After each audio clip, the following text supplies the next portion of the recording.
Good evening, everybody. This is the Town of Fairfax Planning Commission meeting on Thursday, September 16th, 2021. And we are meeting this evening via teleconference only. Consistent with State of California Executive Order numbers N2520 and N2920, there will be no in-person physical meeting location. The public will be able to view the meeting as follows. https://www.townoffairfax.org/watch-live-2/. You can also pick us up on CMCM, Community Media Center Marin TV. And there's a Zoom link on the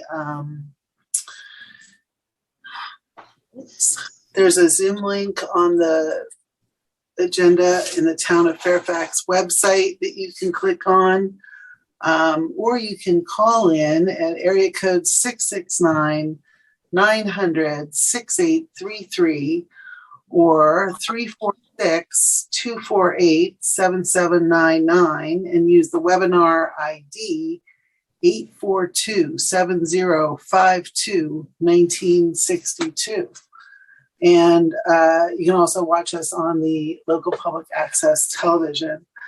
Members of the public may provide public comment during the meeting using one of the following options.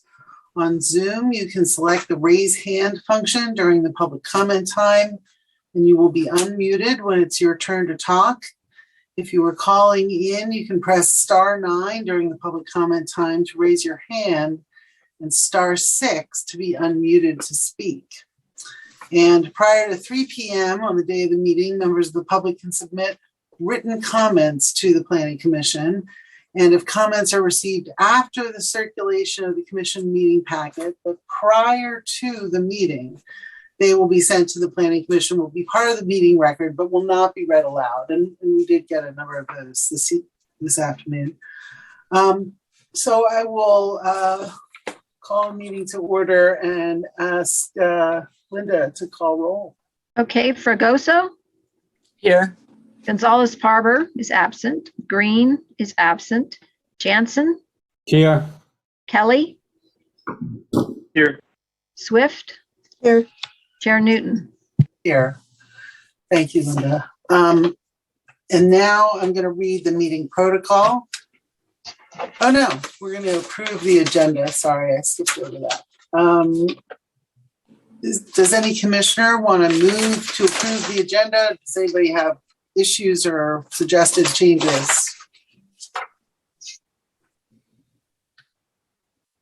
I move to approve the agenda. Is there a second? Was that Brett? Okay. Okay, I'll call a roll. Fragoso? Yes. Jansen? Yes. Kelly? Yes. Swift? Yes. Chair Newton? Yes. Okay, unanimous. Now I will read the meeting protocol. And the chair shall maintain order at the meetings in accordance with Robert's Rules of Order.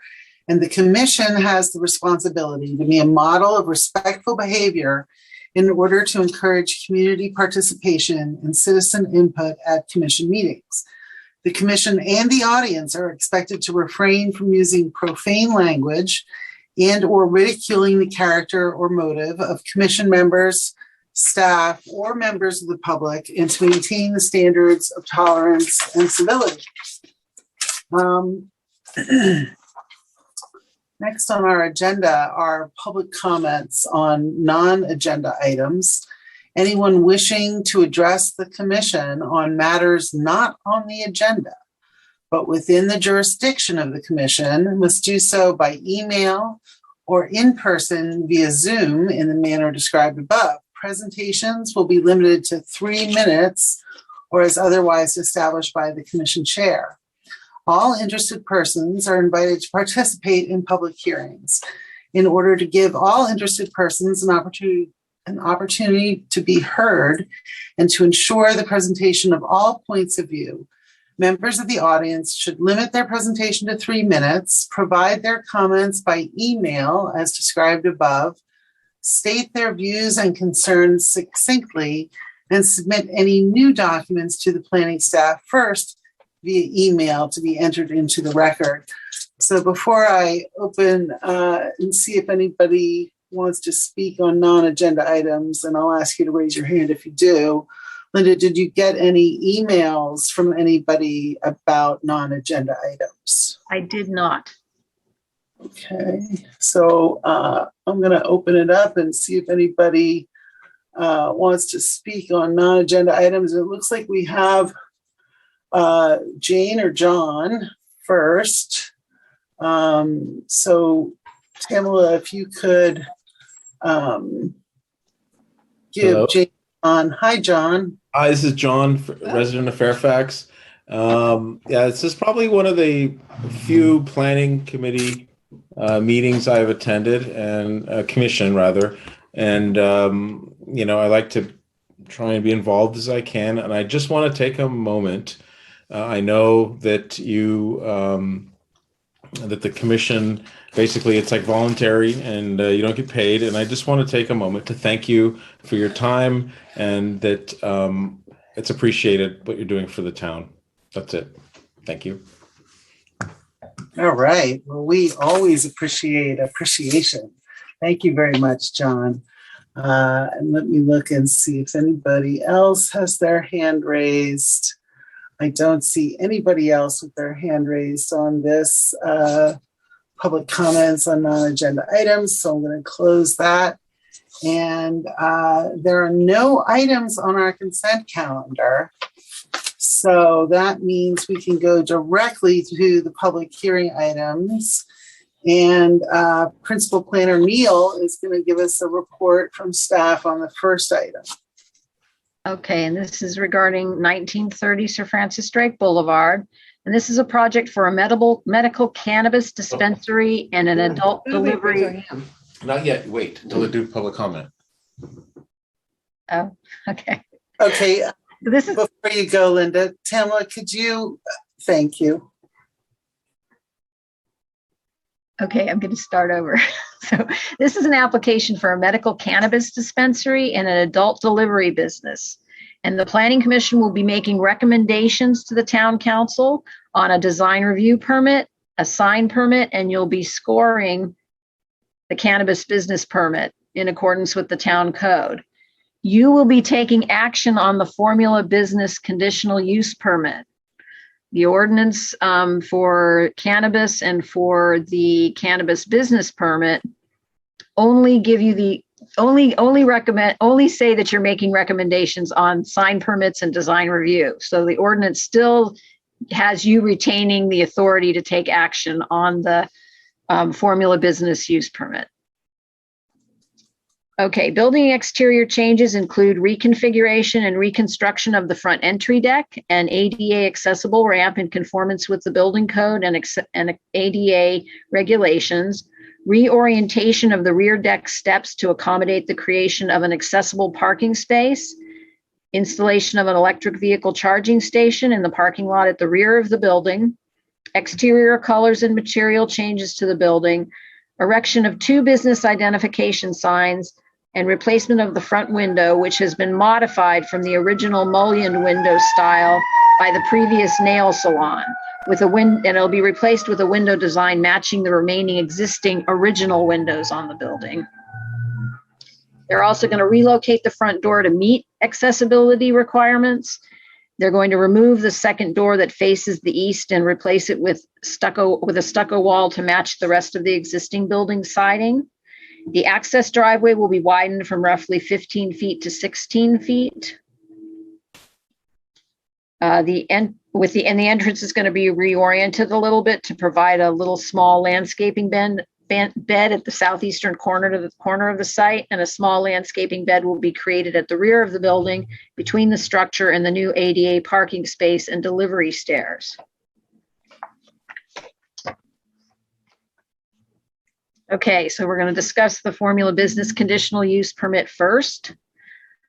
The town code defines a formula business as any business that's required by a corporate headquarters or franchise or other arrangement to maintain any of the following: standardized services, decor, uniforms, architecture, signs, or other similar features. There is a little bit of confusion over this, and I think it's because of how the application kind of evolved from when it was first submitted. When it was first submitted, a lot of the information had people wearing uniforms. The original exterior colors of the building were element 7 green, and they had element 7 signs. So that's what was submitted originally. But as we've gone back and forth to get it complete, and they've understood our ordinances a little bit more, it's kind of evolved, right? So we are still discussing and processing the formula business aspect, but a lot of the things, they've changed a lot of things so that, I mean, I think you could kind of argue that they no longer really fit the definition of a formula business, except that they do have multiple locations in California, and they do have applications in for more locations, right?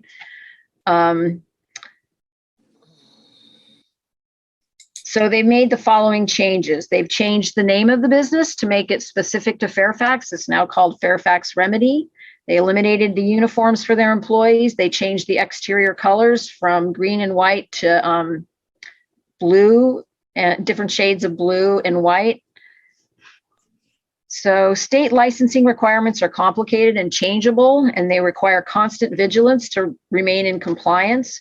Each step of the growing, packaging, and transporting of the cannabis is regulated by the state, and licenses have to be renewed annually, and they're constantly changing the regulations for operation. So it's kind of a hard thing to stay on top of, you know, unless you have some resources. As a result of the state's complicated, ever-changing requirements, what is sold in a licensed cannabis facility has to be standardized to a certain extent. The cannabis can only be purchased from licensed growers. It has to be prepackaged. So the prepackaging from one company is going to be standardized, right? So the following are the findings that the commission must be able to make to approve a formula business conditional use permit for Fairfax Remedy. Okay. Finding 1, the proposed formula business will promote diversity and variety to assure a balanced mix of commercial uses available to serve both resident and visitor populations. Finding 2, the proposed formula business, together with its design and improvements, will be consistent with the unique and historic village-like character of the town and preserve the unique visual appearance and shopping and dining experience of the town for its residents and visitors. Finding 3, the proposed formula business will provide services or products which complement existing businesses in the zoning district in which it is proposed to operate, considering the existence of and proximity to the same or similar businesses within that zone, and will not have a significant adverse financial impact to same or similar businesses within that zone. In finding 4, if located within the town center planning area, the proposed formula business will be consistent with the pedestrian orientation of the town center planning area. So the town adopted its cannabis business permit ordinance and its cannabis regulations after 22 meetings, public hearings on the regulations, and those public hearings took place over 2 years. A lot of people spoke and were able to, you know, express themselves. And after all that, the Fairfax Town Council determined that it would be to the benefit of the citizens of Fairfax to allow 2 cannabis business locations in town at any one time. The question of whether a second cannabis business per se should be allowed has already been settled. We have 1 cannabis retail and delivery business, medicinal cannabis retail and adult retail delivery business right now. This business will provide an alternative to purchasing cannabis from the existing medicinal retail adult delivery dispensary with different products and a different shopping experience, promoting diversity and variety. Similarly, the council has already determined where potential cannabis businesses can be located, placing severe restrictions on where those are. They prohibited them within 600 feet of any school or youth center or within 300 feet of a daycare or tutoring center.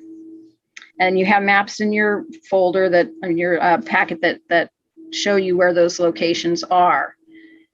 In Fairfax, I hear a lot of people say, well, it shouldn't be located to next to residential, but all your commercial zones are next to residential. There's not really any commercial zones that aren't adjacent to residential. So the council had a real tough time doing this, but they settled on some locations. This proposed location is in an acceptable place for a cannabis business. So the shop is proposed in the town center planning area, but the changes to the building and the change in the use will not modify or impact the pedestrian sidewalk that runs along the property frontage. They're making minimal changes to the building, which has existed there since. So it's not going to change. It fits in with the town. It's been there for a long, long time. There were concerns that what they were going to do might modify the historic character of the building. So they hired a historian to review the architectural features of the building to ascertain whether the changes that are proposed to bring the building into compliance with the Americans with Disabilities Act and to replace the window at the front and relocate the access door are consistent with the character defining features of the building. And that historian, after analyzing the history and looking at surrounding buildings and looking at the features of the building, determined that the building at 930 Sir Francis Drake Boulevard in Fairfax, this is a quote, has always been of a utilitarian character. It has never been an outstanding example of a particular architectural style, a primary test for the historic resource status in California. It has also been altered in significant ways since construction. None of the current proposed modification will compromise any architectural integrity. So the design review changes, the design review permit changes are relatively minimal. They are relocating the entry door to get the right radius for ADA access. They are replacing the deck and putting an access ramp along the side with new materials. They're going to stain them using Cabot wood stain, Newberry blue. The deck railings will be horizontal black metal. The signs will be shades of blue. And the stucco is going to be a light bluish white color. And the exterior lighting for the business will be security lighting, continuously illuminated at night and potentially during the day. But staff considers the lighting levels to be modest and consistent with levels in the downtown area. And so we believe the findings can be made for the commission to approve the design review permit.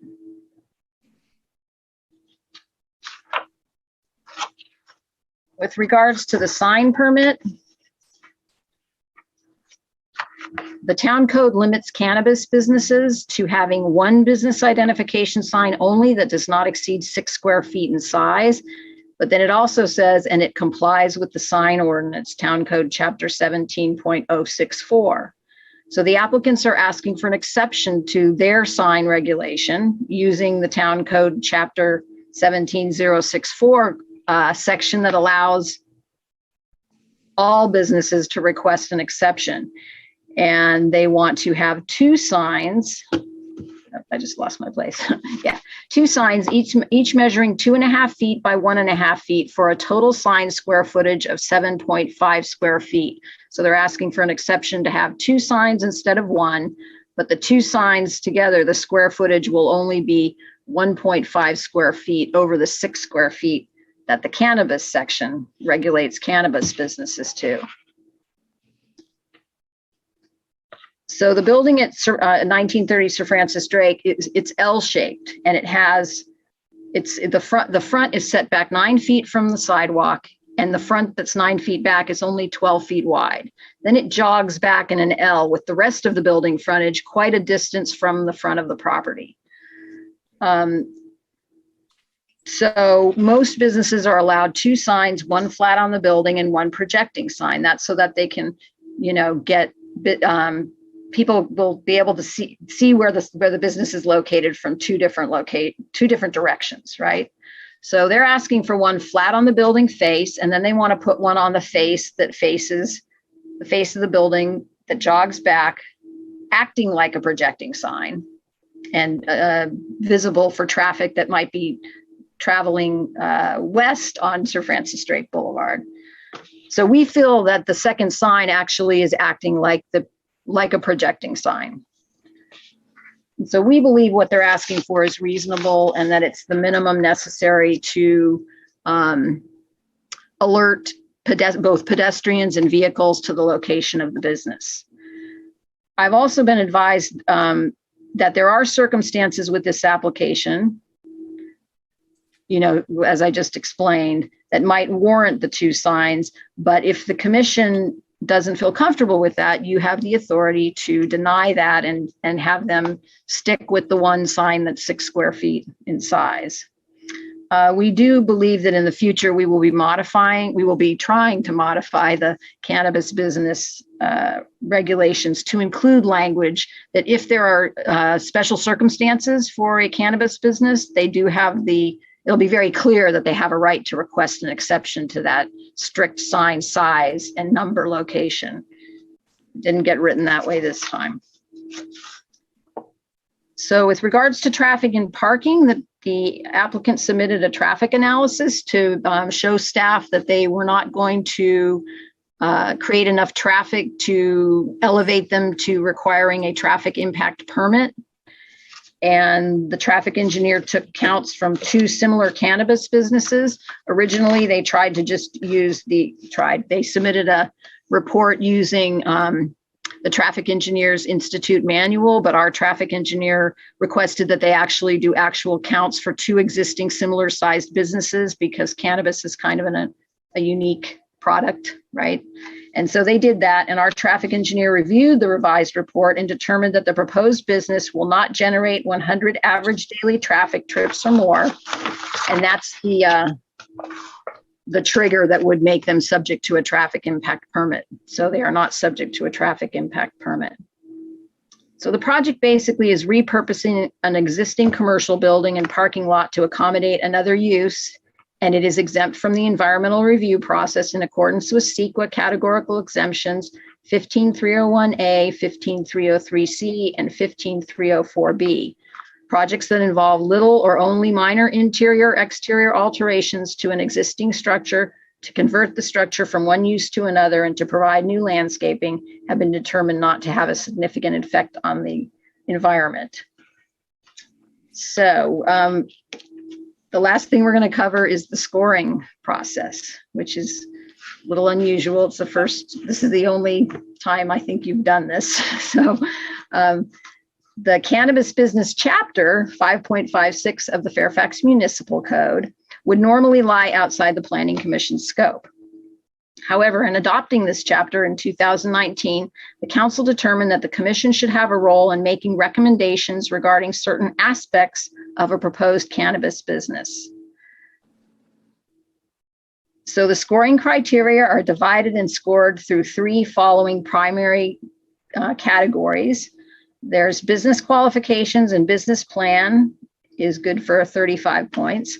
The quality of the operating plan is good for another 30 points, and the public benefits section is worth 30 points. So we didn't, staff looked at all their information, and in the staff report, we evaluated each of those criteria. I'm not going to read it all.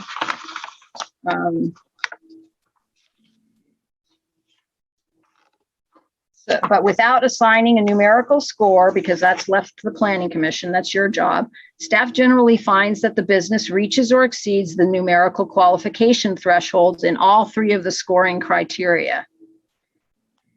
So we're recommending that you approve the Formula Business Conditional Use Permit by adopting Resolution 2021-20, setting forth the findings and the conditions for the project approval, and you make a recommendation to the town council to approve the design review permit and the sign permit.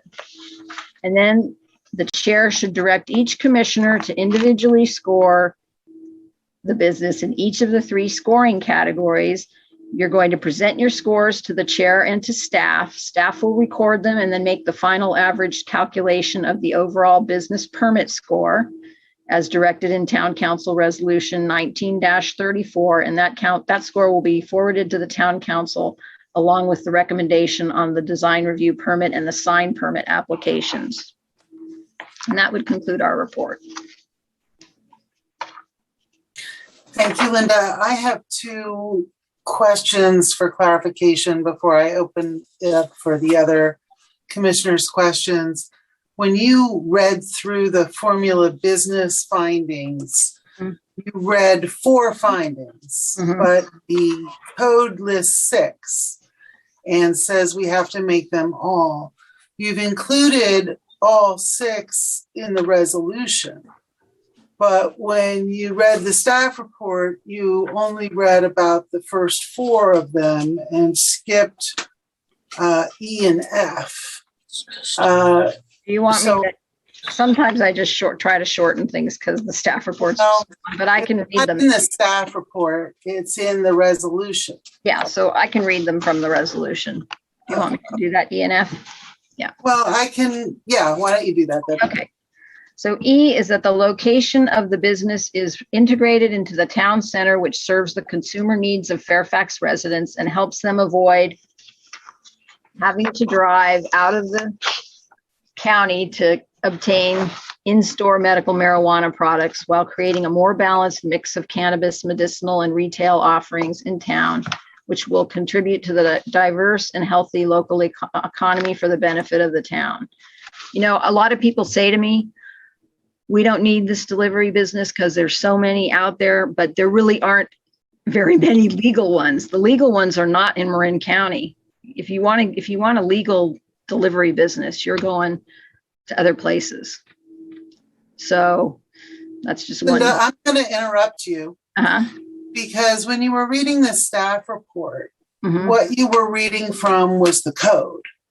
And you were telling us what our findings were supposed to be. What you're reading from now is the findings sort of like the Okay. findings you're recommending we make. And I would rather you just read the commissioners and the public the code language about those findings.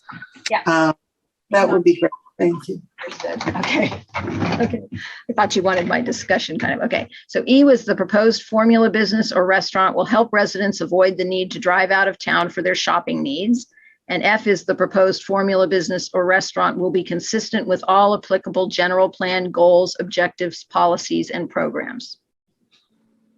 Okay, thank you. And then the only other thing I think you cut off in the sound a little bit when you were giving the staff report, and we missed hearing the year that the building was constructed.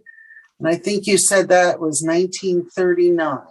Well, let me check because I was going off my memory, which is faulty these days. Hang on. 1939, yes. I think I said 32, but it was actually 39. Okay, well, nobody heard what you said, so that's what I want to clarify. At least I didn't hear it. So now I'll open it up. If other commissioners have questions for staff, could you raise your hand? Commissioner Fregoso, and then Commissioner Jansen. Thank you. Where are my notes? Okay.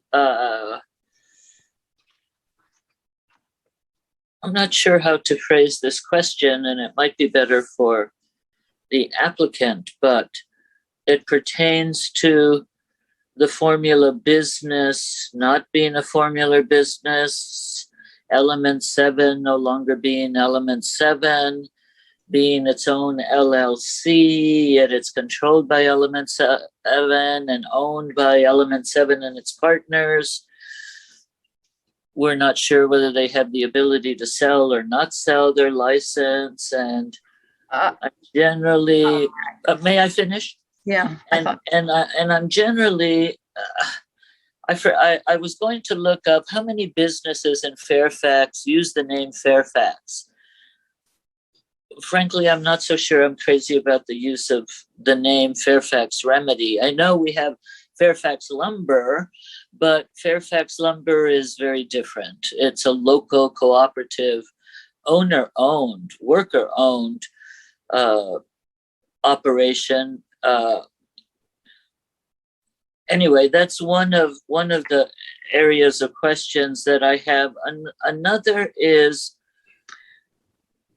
I'm sorry, you champing at the bit to respond to that. Well, I'm Linda. just afraid Okay, you're go gonna, ahead. I'm afraid you're gonna get way in and I'm not gonna remember your first questions. That's what I'm afraid of, but Okay, yeah. so I guess my question is, have we seen who the owners and the managing partners of the this new LLC Fairfax is? Well, Do you have a record of that, or I I'm think it's all in- uncomfortable Okay, with I them think it's saying, all, okay. I think it's all in your big binder.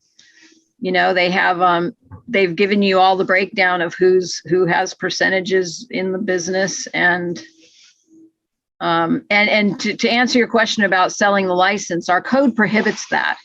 So that's one of those rumors out there that is not true.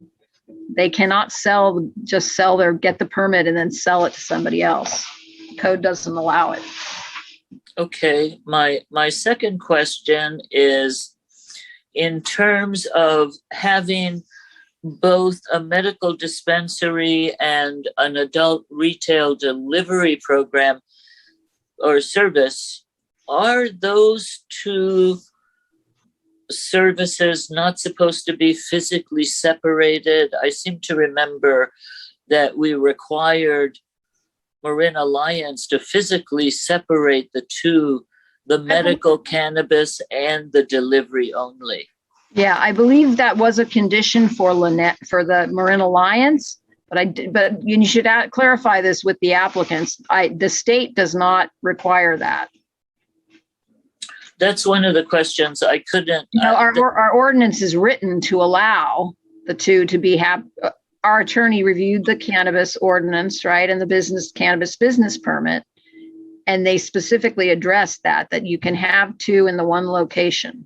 So I think you can have two in one location, but it's not clear that there has to be a separation between them, and there is no space for separation. So we can, we can work through that.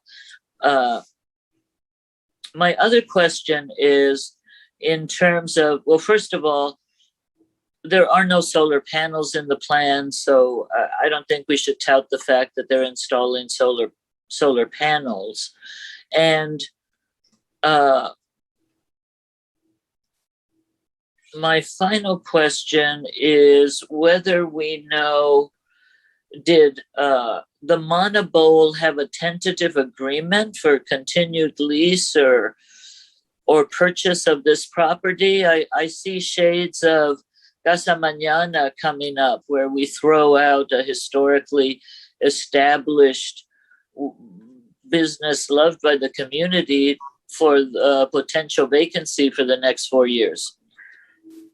So I don't know what what kind of agreement the Monobowl thinks they have with the property owner, but the property owner has been checking with me on a monthly basis to see when this is going to go to a hearing. So he is, if you read the letter from the applicant, they've been in a contract with the property owner. Right. And obviously they have much deeper pockets than our local Monobowl has. So that's understandable. Well, but the reality is even if, they don't, it really doesn't have anything to do with this application that's in front of you, because you denying this application doesn't guarantee that Monobowl is going to stay there. They don't have any kind of... I understand that. I don't need any more supportive description on behalf of the project from staff. Thank you. I would like to just get some very clear and concise comments on what is the code, what is the ordinance, what is required. I'd appreciate that. Thank you, Linda. That way I can answer them that way. Yeah. Okay. Commissioner Fregoso, I'm surprised you asking about who the involved parties are, because I was going to ask you if you were related to the Fregoso that was included in the materials. I think he was identified as being from Southern California. So, Oh, no, I wasn't aware of that. And I doubt that there's any relation. So there's no relationship that I'm aware of. all right. Well, then I just encourage you to, all of those investors and officers, I think, are identified. There's pictures of them and things like that in the materials in the application. Commissioner Jansen and then Commissioner Swift. Yeah, I have two questions for staff. The first one is in the beginning of the staff report. Two chapters are identified, 17 and 110 and 17-040. But missing in there is 17-032, which has 4 conditions that need to be fulfilled for a special use permit. Is there a reason that's not in there? Is that already something that happened? Are you referring to the general use permit section? Correct. Yes. There's a general use permit and it has a section in there that's 17-032-060 that stipulates 4 conditions. Yeah, I just need to look at the formula business, because I didn't think the formula business, I thought that was a standalone thing and I didn't think it referenced that, but then I thought we did cover that in our resolution. So just give me a minute. Sure. Yeah, the way I understand it, it governs. Yeah, so we did make the findings in, we did make the general use permit findings in the resolution. So I may have been remiss in not doing a detailed discussion of it. I can read you the required findings, and I can read you the findings that we made in the resolution, if that would clear things up. Well, I'm aware of the 4 conditions, but yes, if a conclusion has been reached, I would like to hear them. Okay. So the general use permit findings: the approval of the use permit shall not constitute a grant of special privilege and shall not contravene the doctrines of equity and equal treatment. The approval of the use permit will not constitute will not constitute a grant of special privilege and will not contravene the doctrines of equity and equal treatment, because the town engaged in an extensive 2-year public process over the development of its cannabis regulations, and it held an open cannabis business permit application period to ensure that all interested parties could apply and compete for the limited number of commercial cannabis business permits available from the town. However, there was only a single application received during the application period. Therefore, approval of a formula business conditional permit in connection with such a commercial cannabis permit does not constitute a grant of special privilege and will promote competition for the legal cannabis market. That's 1. 2, the development and use of the property as approved under the use permit shall not create a public nuisance, cause excessive or unreasonable detriment to adjoining properties or premises, cause adverse physical or economic effects thereto, or create undue or excessive burdens in the use and enjoyment thereof, any or all of which effects are substantially beyond that which might occur without approval or issuance of the use permit. The site provides conforming parking for the proposed use and will not burden adjacent street parking or public parking lots. The traffic engineer has determined, based on a traffic study using real traffic counts from similar cannabis businesses, that the site will not generate enough average daily traffic trips to affect traffic, and the business will be the second and only cannabis business in the town providing boutique cannabis products as an alternative to the cannabis products currently sold at the other existing cannabis business, so it will not cause adverse economic effects. 3, approval of the use permit is not contrary to the objective goals or standards pertinent to the particular case and contained or set forth in any master plan, development plan, or other plan or policy officially adopted by the town. On September 4th, 2019, after conducting numerous meetings, community outreach, an analysis to determine what types of commercial cannabis uses should be allowed to be established and how many should be allowed to operate in Fairfax, the town council adopted 2 ordinances to regulate cannabis businesses in the town of Fairfax. Town Code Chapter 17110, medical marijuana dispensaries, and Chapter 5.56, commercial cannabis businesses, set forth the regulations for the business proposed at 1930 Sir Francis Drake Boulevard. And the submitted application demonstrates that Remedy Fairfax will operate in compliance with the adopted cannabis regulations. And the fourth finding is approval of the use permit will result in equal or better development of the premises than would otherwise be the case, and that the approval is in the public interest and for the protection or enhancement of the community. The proposed business will provide a safe and legal second location for both medicinal and recreational users to obtain cannabis, thereby decreasing the number of vehicle trips out of town to obtain cannabis and the number of delivery trips by illegal cannabis delivery businesses into the town to deliver illegal product, decreasing the potential interaction of Fairfax residents with the illegal purveyors of cannabis. Thank you, Linda. Commissioner Jansen, do you have other questions? The second one was just a confirming question. The code stipulates the formula business, but if you read all the comments, and it's spoken about a lot, and I think it was mentioned earlier, people talk about chains or multiple locations.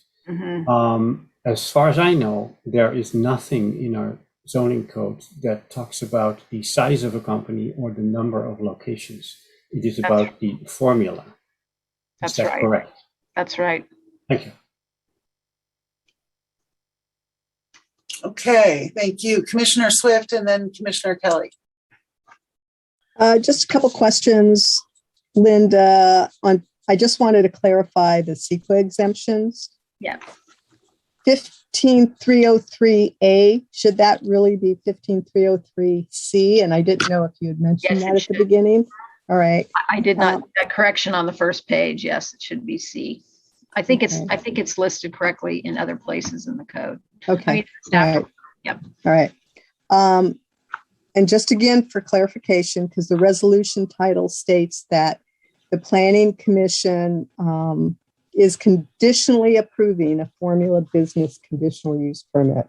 So I just wanted to clarify that we're not conditionally approving it. We are the approval authority for that. Yeah, I think maybe we should remove that word. What we were trying to say is that you're approving the formula business with conditions, right? Okay. And if we get to that point, we can do that. And then a process question. Okay.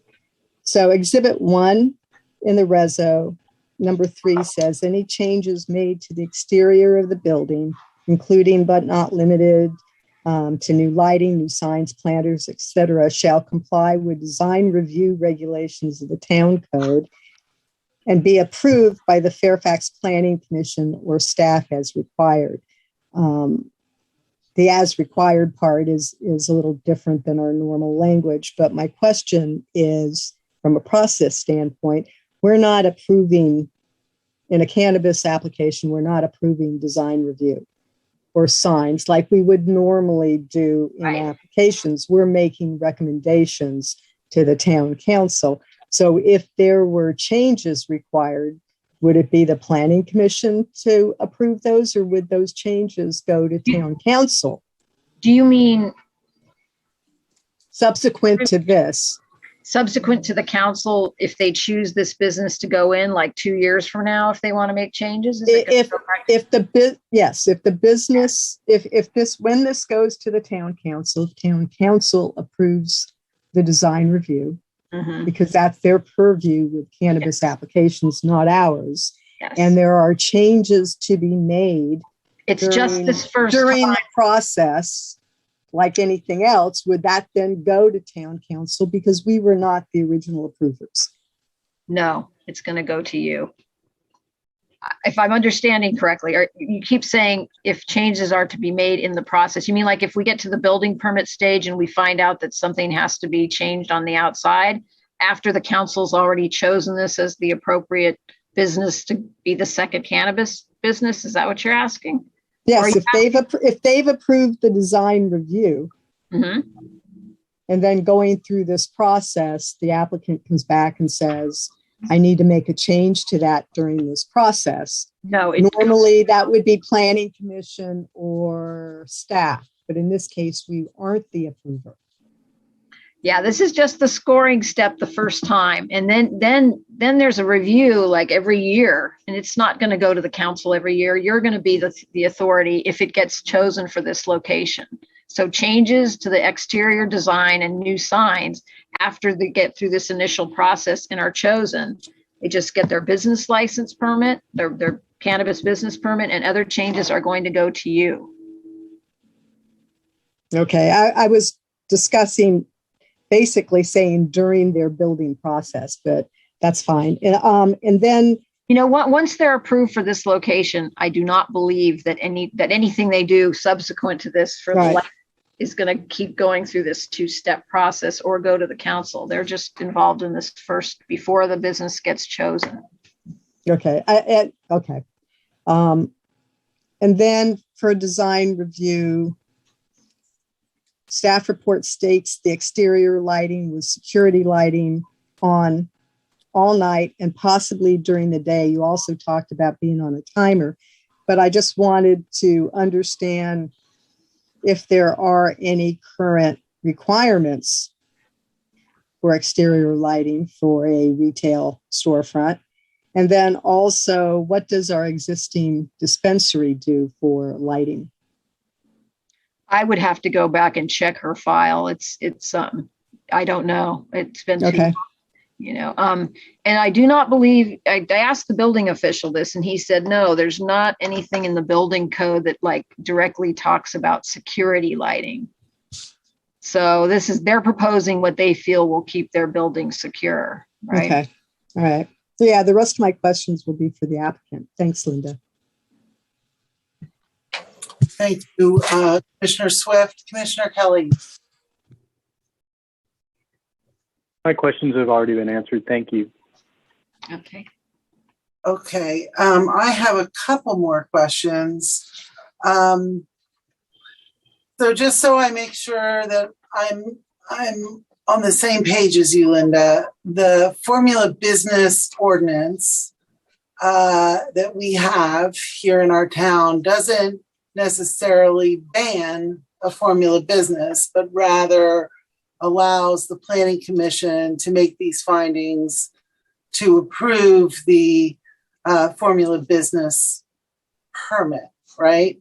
That is correct. Okay. And if we say yes or no about that decision, Mhm. does it have any implication on the second question in terms of the recommendations on all the other aspects of this staff report, like the design review permit, the sign permit, the ranking? For example, if we, as a commission, decided that we couldn't make the findings, Mhm. would you still want us to review the rest of the elements of the application or not? Yes, we would want you to do the rest of it. Yeah. And run through all the scoring and all that, even if we could not make the findings. So we're really being asked to kind of do what we just did with the recall vote, right? Like compartmentalize our decision making into the formula business application. And our decision on that will be a final decision, which will be subject to a 10-day appeal. Or a directed referral by a council member. Or a directed referral. But it would be a final planning commission decision. And then the design review recommendation, the sign application recommendation, and the scoring recommendation, those are all recommendations that, regardless of where we come out on the first question, the town council wants us to provide input on the second bundle, if you will. Right, because the formula business could end up in front of them anyway. So we want to finish out the process, complete it. All right. And, you know, I felt like I looked at everything, but I didn't see signage, like a signage proposal. I didn't see anything specific about like what the sign would look like. It's shown on their elevations, at least the ones I have. Okay, so Let me find out what page. yeah, because I've got that up here, and I saw like a Remedy Fairfax, and it was kind of smudged, and I didn't know if that was the one. It's pretty small on the sort of as you look at the stairs. Yeah, well, they are going to be small. So if you look at page A2, you can see in the right elevation, Right. the two signs. One is above the, one will be facing east. Oh, I see. Front elevation, and then the Perry's side, the Sir Francis Drake front elevation, and the Perry's side right elevation. Okay, thank you. And then I also thought I heard you say that there's no legal delivery services in Marin, and I think you meant there's no legal storefronts in Marin, because I do believe there are delivery services that are operated out of Novato potentially, or San Rafael or something. Isn't that right? Okay, well, so I went to a number of sites, but I'm not sure that, how accurate the different sites are, because some of them, I never found one that had a legal delivery coming from Novato. I saw a lot that talked about delivery coming from Novato. When I put in licensed by the state of California delivery, nothing was popping up, but that doesn't mean anything. I mean, I'm not an expert on where all these legal places are. Just before any commissioner started. And the point I was trying to make was just that, even if there are legal, they're coming from quite a distance away. You know what I'm saying? It's traffic, it's pollution, it's not necessarily the best thing, but. Right. There's no Forest Knolls delivery. There's no Kentfield delivery. Okay. Right. Or San Anselmo delivery. All right. Okay. So now I think we should ask the applicant to join us, and we'll see. I know there's at least some questions for the applicant from some of the commissioners. And so I see Remedy Fairfax has their hand up, and so does Mr. Naster. And if we could promote them both to participants in the Zoom meeting, that would be great.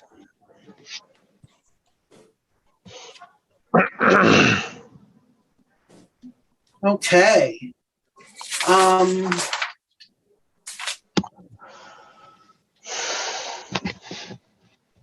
Is this Mr. DeVito? This is Mr. Josh Black. How you doing? Oh, Mr. Black. Hi, I'm good. How are you? Madam Chair, I'm well, thank you. Is it okay if I take about 10 minutes just to run you through a quick presentation? Can you make it 5? 5's fine. I'll zoom through it. Okay. Madam Chair and Commissioners, my name is Josh Black. I'm Head of Operations at Element 7 and Remedy Fairfax. Wanted to take you through a quick presentation tonight to show you a little bit about our presentation, the application we've made, and address some of the points that have been raised in the last sort of hour, but also online as well. Let me just click through. So a quick timeline of sort of where we started and where we finished tonight. 2016, around 70% of Marin County approved and adopted and voted for Prop 64, which was the Adult Use Marijuana Act of California. In 2018-19, as Linda stated earlier, around 22 meetings were held. November that year, an RFP was released, and that's when we identified the property in Fairfax. And as you saw in my note that I sent off, we thought that property was actually vacant. When we looked at it several times in November and December 2019, it appeared to be unoccupied by Manabol. We then secured a lease with Mr. Nasser, an option for a lease in December, and we also had a purchase option. That option hasn't changed. It hasn't escalated. It's in escrow, and it's been there for 18 months.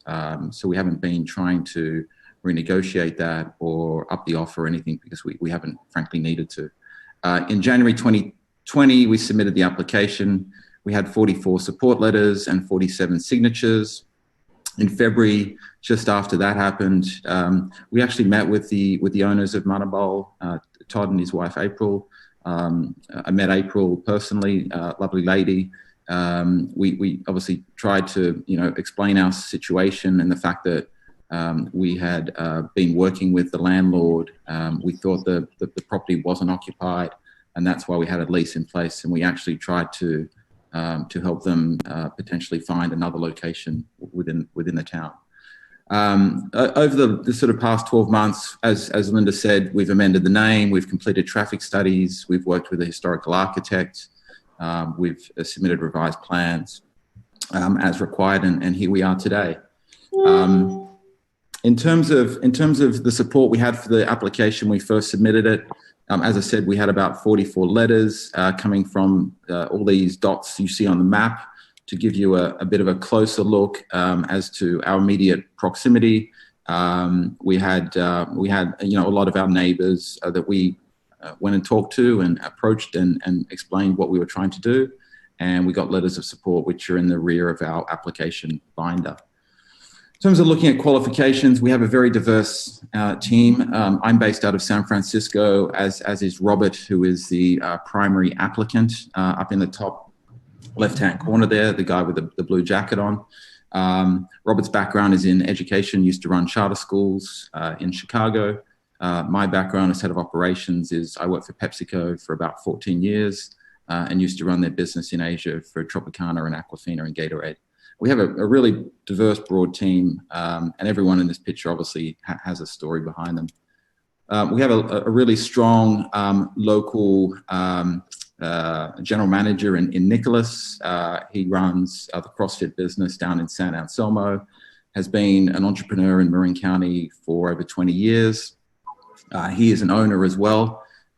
He will own equity in the business and also operate as a general manager. And as I said, lives in San Anselmo. We have two other owners, Dustin, who's local to Fairfax, and Matt Brown, who is from San Anselmo and Marin County. They're our local partners, Nick, Matt, and Dustin. We have, we take cannabis really seriously. We have a relationship with UFCW, with the United Food and Commercial Workers Union. And we work with some really interesting industry bodies like Indica and Latinos for Cannabis, who are frankly, trying to bring more inclusive and diversity into the cannabis industry. We have two existing retail operations today, one in a tiny little town called Rio Del up in southern Humboldt. Population's about 3,000 people. We're very proud of that business. Many of our competitors probably wouldn't have opened a cannabis dispensary in a town with 3,000 people, but we love it up there. We're doing really great work. The mayor's very happy with us. We're generating taxes, and 100% of our staff are local. And we just opened a second operation in Marina, just down near Carmel and Monterey, 4 weeks ago. Again, we have a local partner on that one, Tony, who owns 33% of the business. And it's a really strong operation. We attract a lot of locals who previously had to go to other cities to buy cannabis, and they're really happy that we're there now. Talking about the formula business, some of the stuff I wanted to really sort of to bring up is that the businesses we have today, we have two operational dispensaries, Rio Del and Marina. We do have a head office team, and that head office team doesn't require standardized services or uniforms or branding. That the business would have a very local voice and footprint. That headquarters brings a lot of benefit, though, in terms of compliance and licensing, permitting, and that sort of stuff. In 2019, about 400 of the 600 cannabis businesses in California had some sort of interaction with the government, the Bureau of Cannabis Control, around compliance. And in 2020, about 60 businesses almost lost their licenses, almost 1 in every 10 businesses, for compliance infractions. It's a very regulated industry. And frankly, if you don't know what you're doing, you don't have the resources from a legal, compliance, technical, permitting standpoint, it's a very tough business to run. So what we've proposed is having a very local voice and footprint in Remedy, supported by a head office team that frankly can assist where needed to make sure that we're doing things properly. And that's what we call our hybrid model. We've got a great track record of doing things right, and we'll make local decisions like ensuring that we don't serve edibles that have a stronger percentage, more than 10 milligrams. And that's really so we're trying to protect patients, customers, and we don't want products in the hands of kids through adults in any form. So trying to be as responsible as we can and almost self-regulating ourselves. And we've never sold a license, never will. We did have a merger of about a quarter of our portfolio into a public entity about 6 months ago. But this license and the broader portfolio that Element 7 has is a private company. Robert, drives a truck and lives with his family in Alameda County, and we're a private company. Looking at the location, everyone's obviously very familiar with it. We think we can really minimize impact. We've never had a law enforcement issue at any of our sites. In fact, we openly welcome law enforcement to walk into our building and inspect every aspect of it. In Moreno, I've toured probably 12 local officers, including the police chief, through the building, and we have a really great relationship with them. We've obviously, as part of our plans, done a full ADA access. We've done the parking and traffic studies. We have 5 spaces at the rear of the building and expect about 15 customers an hour at max, because it's a medical dispensary, and therefore we don't see any impact on parking. Low levels of noise. We don't have blaring music coming out or anything like that. Traffic, it's obviously a site that's easily accessed from the boulevard. Full security plan, no exterior cannabis branding, no loiterings tolerated. Everything arrives in a package, much like sort of this, and it leaves the same way. It doesn't get opened in the store, and there's no odor that gets emitted. And we would propose unarmed security presence simply to sort of look after our customers, patients, and staff. I'll skip through some of the other stuff. We have proposed community benefits, effectively a tax on gross on sales, which will be next 6% of net proceeds. We also want to support local nonprofits. We'll hire 100% of our employees locally. Very confident we can do that. 40 hours of community service for all of our full-time employees doing stuff in the local community, whether that's picking up rubbish, mentoring young kids, or assisting nonprofits with raising capital. We'd also like to have a community advisory board, which is essentially a group of 5 people from the community that effectively self-regulate us and make sure that we're doing what we said we'd do.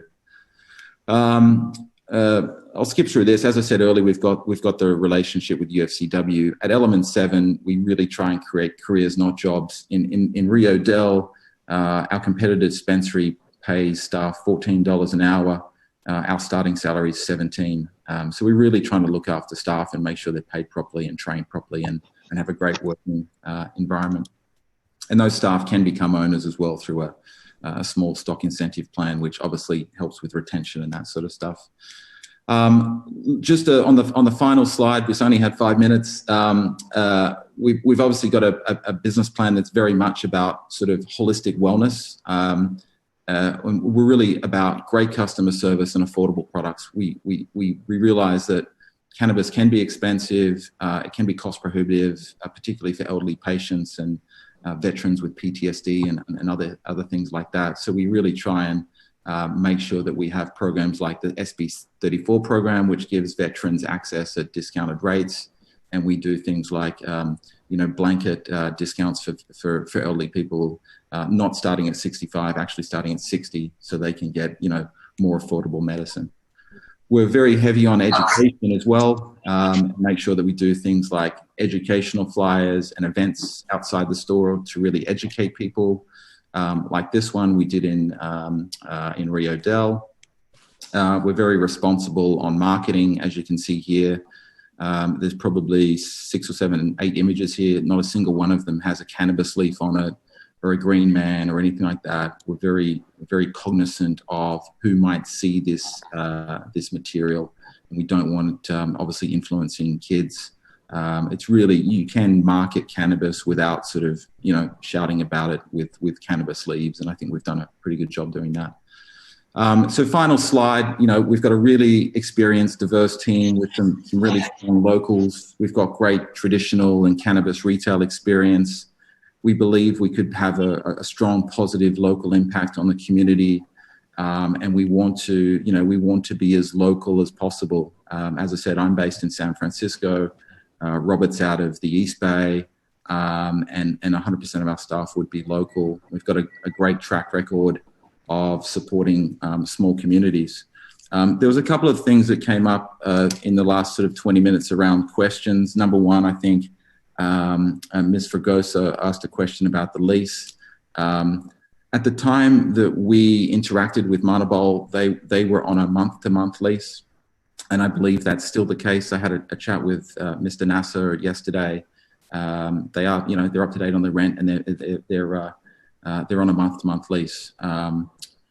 There was a comment about Miss Fregosa, if she had a relationship with us. We do have a gentleman on our team called Mr. Larry Fregosa, who's our fire inspector and consultant. He's out of Tracy and El Dorado. If he's any relation, I'm not sure, but Larry is part of the team, and he worked as a fire inspector for about 32 years over there. So we use him for things like doing inspections and making sure we're up to code and compliant. There was some questions about delivery. There are actually, I believe, 4 licensed delivery businesses in San Rafael, but at last check, there was about 20 businesses offering delivery within the county. And that's largely a function. You've got one medical dispensary that obviously Lynette runs, and then you've got the 4 businesses in San Rafael. There's about 15 or 20 illegal businesses that are currently delivering right across the county. And it's simply a function of access and what we would say is an underserviced area, which is encouraging that. And those products aren't tested, they're not taxed, they're not traced or tracked. And there's been reports that, fentanyl and other sorts of things is now being sprayed on some of these illegal products to boost the hit, which is something that's obviously, hugely alarming and something that we're, obviously very against. And then there was, I think Mrs. Fregosa had a question as well about separation, whether a delivery business has to be separated from a retail business.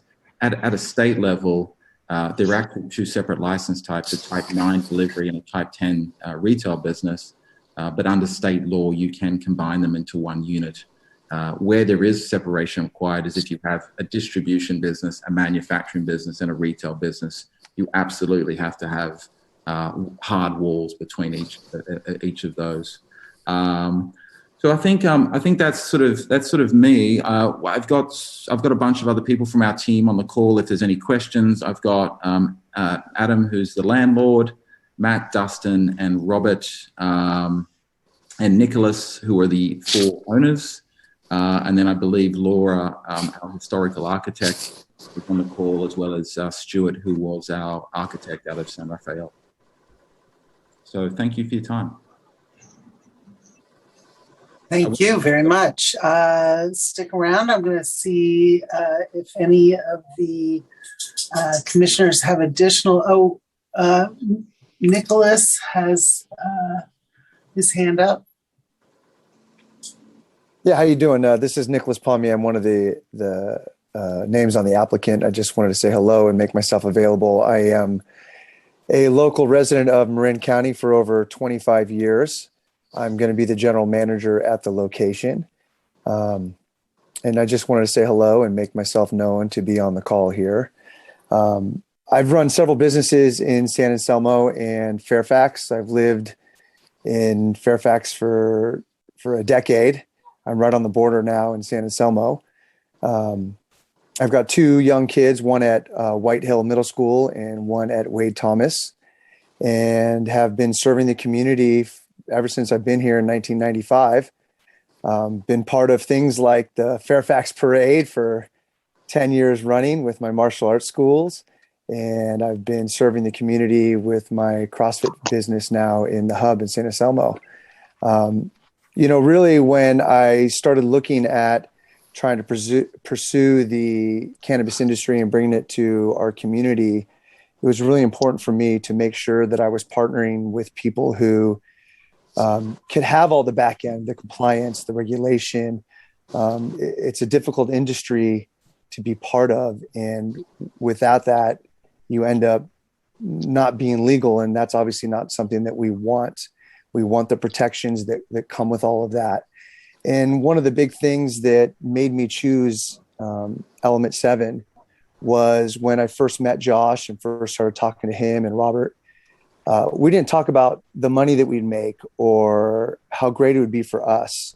Our conversations tended towards what we could do for the community, how we were going to have a community advisory board, how we're going to be self-taxing or giving net revenues to education and outreach and things of that nature. And that's really what led me to want to partner with these guys. And I feel that that's something that's sometimes a little overlooked when we hear or see, social media and what gets talked about and stuff. I feel like it's difficult when you just are reading that stuff, that some of that stuff gets missed. And I feel that that's just really important. So anyways, I'm here available for questions. If anybody has anything, other than that, I give it back to you. Thank you. Thank you very much. Does anyone else representing the applicant or the owner want to say anything before I ask commissioners? Stuart? Yeah, I just wanted to introduce myself, Stuart Summers. I'm on the call here. I'm the architect on the building. Just real simple. We only made changes to the building to the extent of which to bring it up to the building code predominantly to make it ADA accessible, which it isn't today. Any remodel of that building into any new business would require the same ADA improvements that we've presented today. The other changes are, minor in nature and, really giving a nod back to the original character of the building. So I just wanted to add that. And if you have any further questions about the building, the historian is also here, Laura Ackley, and the landscape architect, Gary Roth, is also available here. Thank you. Thank you all very much. Commissioner Jansen and then Commissioner Swift with questions for the applicant. Thank you. I have two questions. The first one regarding ownership. I heard you say two things. One of them is that employees can have, there's a stock incentive, they can somehow get a piece of that. The other part is that this particular location has different owners in San Anselmo and in Marin County.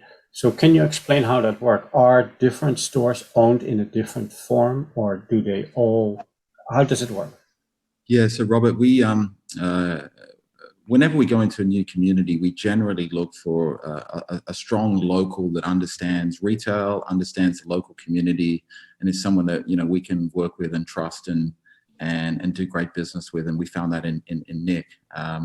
We also then found two other owners in Matt and Dustin. So between the two of them, they own about 20% of the business, and Robert, who is the founder of Element 7, would own the majority at 80. So Robert is the founder and owner of Element 7 and would own the majority equity in this, but the local partners would own around, I think, I don't have the numbers in front of me, 22, 23%. And those staff would be eligible for a stock incentive program after they've worked at the business for 12 months. And that would obviously, the initial 100% would be diluted down so that we could allow those staff members to have some form of ownership if that were allowed under the ordinance. So I hope that clears that up. Oh yeah, definitely. Thank you. No problem. Second question, or maybe that's more for your architect. In your presentation, you showed a rendering of a contemporary building, but that's different from what you're planning to do. So why is that? Is that history, or is there a rendering of what you're actually now proposing, or you're making only minimal changes? Yeah, it's minimal changes. The rendering I showed was something we worked on about sort of a year ago. But as we've been through the process with Linda and Ben, I would absolutely defer to the renderings and the architectural plans that Stuart, Gary, and Laura have had influence over as being the plans. I almost wanted to pull that picture out after I heard you talking, because I knew you were probably going to ask that question. Yeah, I know it. Okay, thank you. No problem. Thank you, Robert. Commissioner Swift. Hi, thank you for your presentation. I've got about 10 questions, so please bear with me. They're going to cover different areas. How many employees do you expect to hire that will be on location at the storefront, and how many are expected to be full-time and part-time?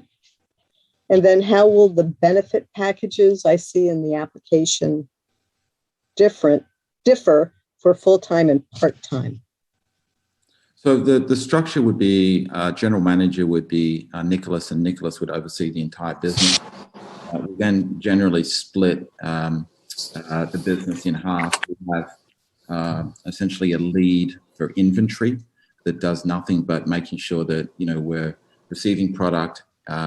It's been tested, it's been tracked, it's been accounted for in metric, which is the state system, and then he's essentially in that room making sure that we're not running out, everything's priced correctly, it scans correctly, and he's full-time inventory. That would be a manager role, paid sort of minimum $60,000 a year.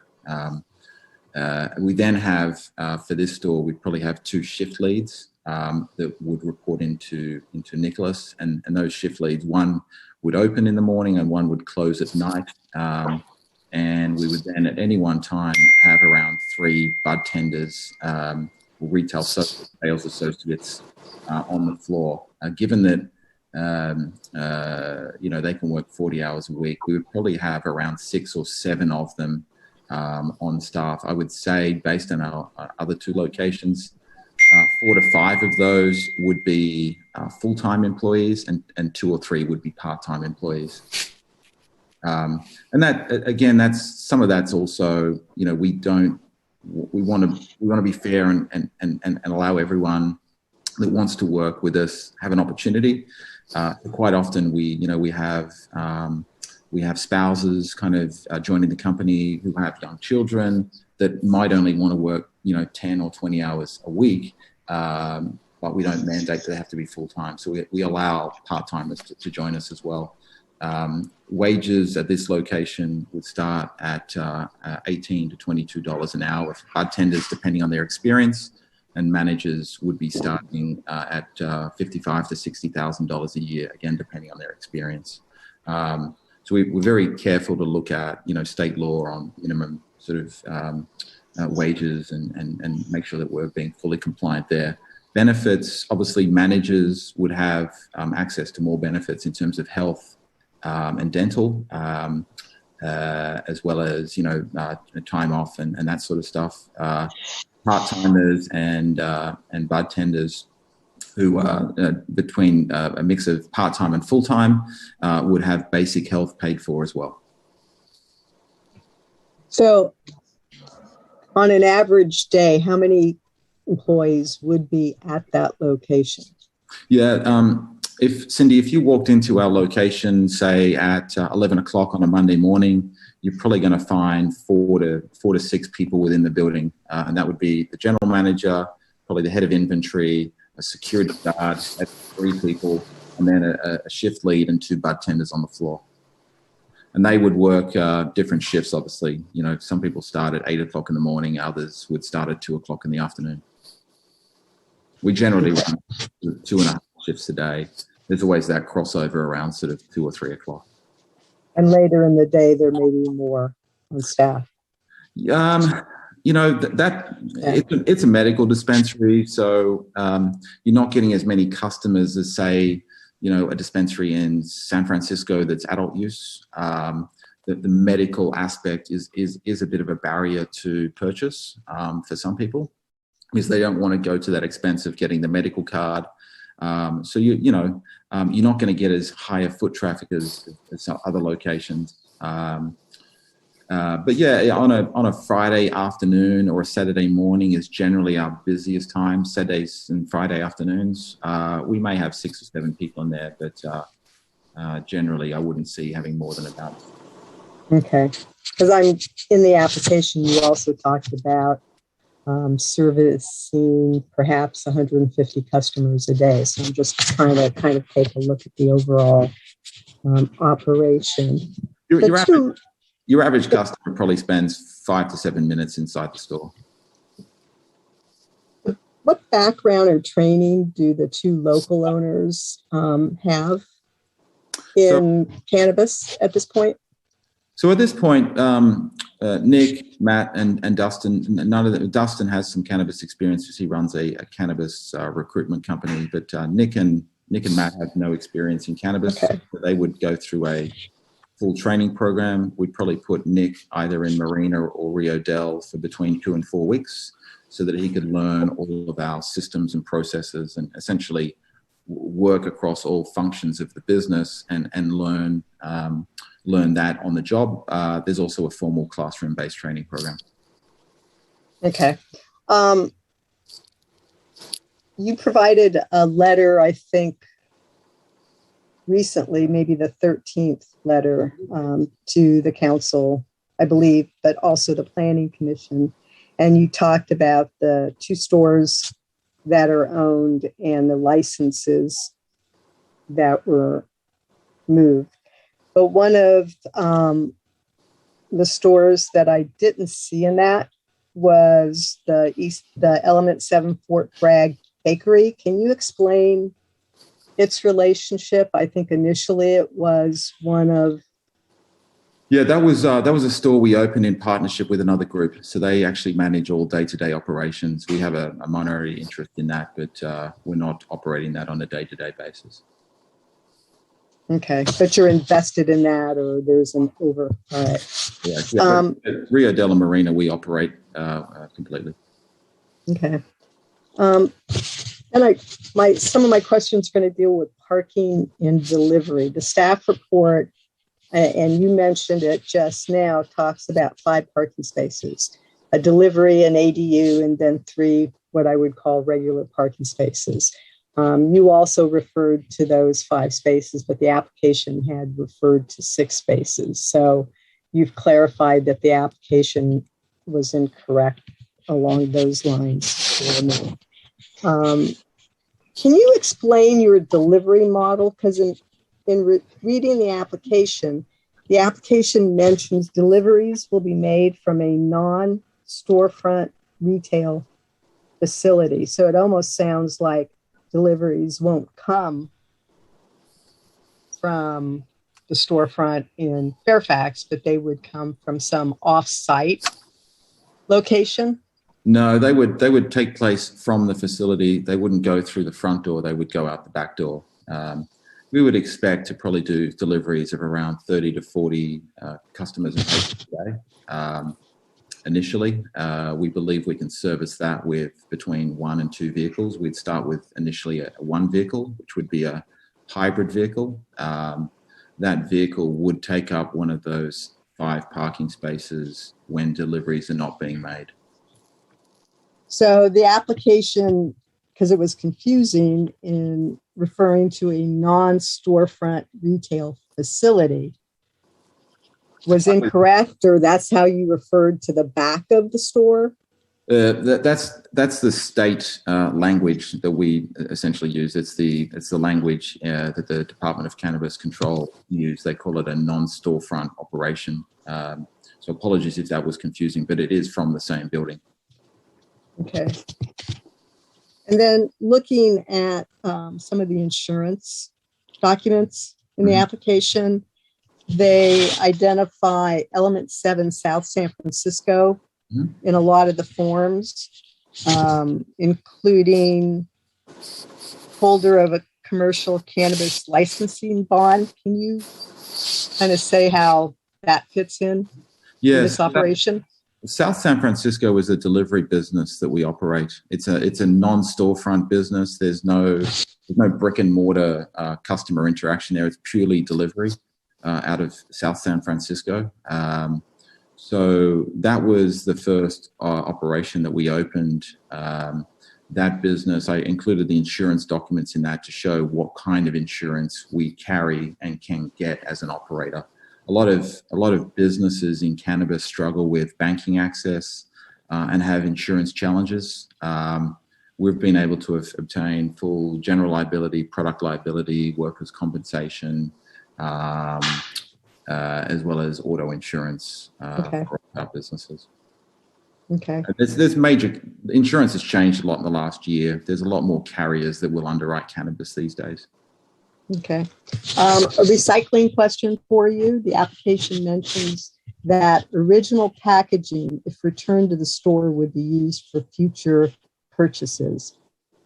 Can you explain how that works? If I get packaging or a delivery, what packaging is recyclable that could be brought back to the store, and that how would you reuse that? So the only thing that would be recycled from the store would be the outer cardboard boxes that essentially, large shipments come in.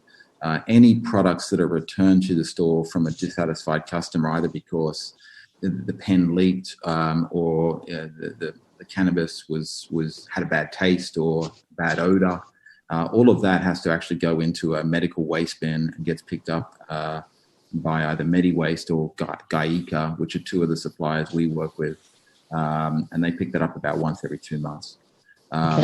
In a large store in Moreno, right now, after a sort of 6 weeks of operations there, we've had about 6 or 7 products returned. So we get about 1 product a week. It's not an excessive amount. And that product would not be sold to another customer or put back on the shelf. So I guess I'm still confused about what packaging that comes from a buyer that's returned to the store would be reused. So none of that's, if you walked into a store today and bought a vape pen and then you got home and that vape pen started leaking and you wanted to bring that back, we would give you a full refund, and then that whole package, along with the receipt, gets bundled up into a sealed package and then gets placed into a one-way bin in our storage room, and then that gets medically destroyed. So no packaging would be used for future purchases? No, absolutely not. No. The only stuff that gets recycled would be the outer cardboard box. There's a lot, everything turns up, and there's a lot of, cardboard and plastic, and we recycle that absolutely, but certainly not products.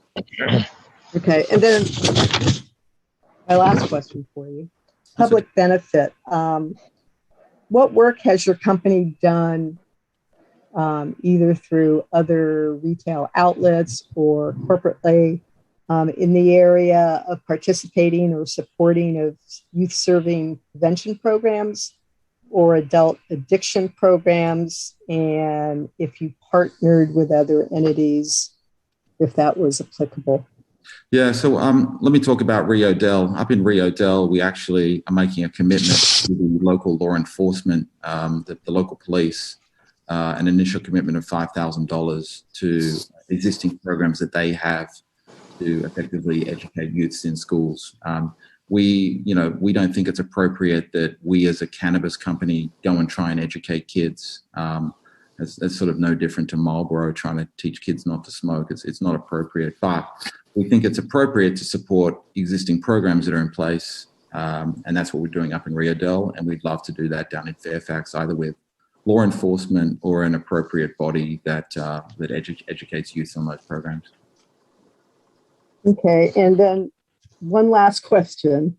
Going back to local hiring, I think you had identified preference on hiring will be from the surrounding community. So what do you consider the surrounding community when you look at our area, Ross Valley, east of Ross Valley, west of Fairfax? What do you consider that surrounding community? Yeah, Cindy, we've obviously we've learned a lot in the last 12 months as we've become operational and scaled up operations, and it's a continuous learning process. When we put this in, we thought we could probably get about 80% of our staff from the town of Fairfax, and the balance 20 would come from neighboring communities like San Anselmo or Ross Valley, or even San Rafael. I truly believe that we could hire 100% of our local staff, excluding Nick, who's obviously just over the border in San Anselmo. But I think we could get 100% of our bartenders, drivers, inventory manager, and shift leaders from the town of Fairfax. Okay, thank you. Commissioner Fregoso. Thank you, Madam Chair. Just a couple of comments and one question. I appreciate your summary of the 22 plus community meetings that were involved in establishing the ordinance. Many of us currently on the commission attended every single one of those and more. One thing I noticed about your plans is that you're proposing 5 or 6 parking spaces. When I was out there today, I noticed there are 5 spaces, but one of them is taken over by the outdoor table and chairs, which is a very pleasant area that I would be, and the community would be very sad to lose. But so I'm wondering, and we'll just ask to have your architect take a closer look at that.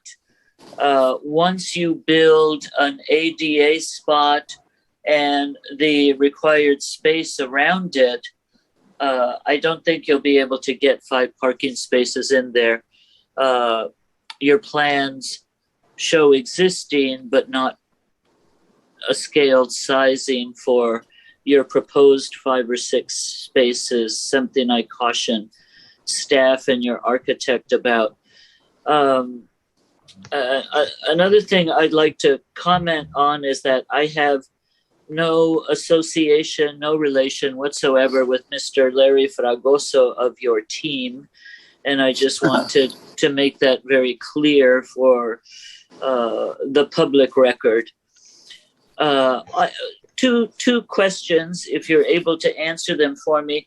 The first is, where are your products sourced? Where does your product come from generally?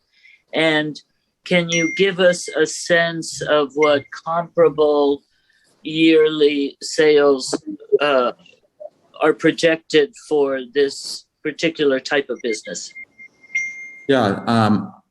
So I'll address the questions or comments as you brought them up. So the parking, I believe the plan we submitted from Stuart was 1 ADA space plus the 4. So there's actually 5 spaces, but one of them is an ADA space and there's 4 regular spaces. So we would maintain the 5 spaces, but albeit one of them would be ADA. The table, as much as I love that table, unfortunately it presents obviously a security and a loitering issue for us as a cannabis operator. But we would be more than happy to talk to the town about installing, outdoor furniture in an appropriate location somewhere else within the town. And just to clarify, Fregoso, the Fregoso on our team actually is spelled FRO, so there's no relationship. And to answer your last question in terms of where the products are sourced from, generally we source products from state licensed distributors who are issued those licenses from the Department of Cannabis Control. In California, you sort of have 5 or 6 big distributors, and then you have hundreds of little ones. And frankly, we work with a very broad mix. We work with large companies like Herbal and Nabis, who are very well organized, companies like Kiva. And between the 3 of those companies, they probably look after about 30% of all California's cannabis distribution. But, you know, we also work with tiny little companies. When we opened up Moreno recently, I felt very strongly about having a brand called Cosmic View on the shelf. They're only in about 30 dispensaries across California, but they're out of Sonoma County. It's a all-female business, and they produce amazing tinctures and balms. So we do look for, you know, great local brands and products that we can support, but then we'll also have brands on the shelf like Kiva and Wild from Oakland and Los Angeles and San Francisco. For us, it's really about consistency, quality, reliability, and price. We want to make sure that patients are getting products that are tested, they're consistent, and they're trusted. You don't want to be stocking flower on your shelf from a cultivator where the THC 1 week is 28%, and then next week it's at 36%, and then next week it's at 24%. You really want to sort of go for suppliers that have a consistent supply. So that's what we look for in our partners. But it's a mix of the big and the small. And the local. And my final question, if you can comment at all on projected either sales revenues or sales tax revenues, whatever number you might have handy. Yeah, your average dispensary in California today does around $3.5 to $3.6 million of gross sales a year. If you were to break those numbers down, they're doing about $10,000 a day on average. On the weekends, they might get up to 12 to 15. On the weekdays, on a Monday, they might do 6 or 7. But generally, they're doing about $10,000 a day. Your average transaction basket size is about sort of 2.5 products or $65.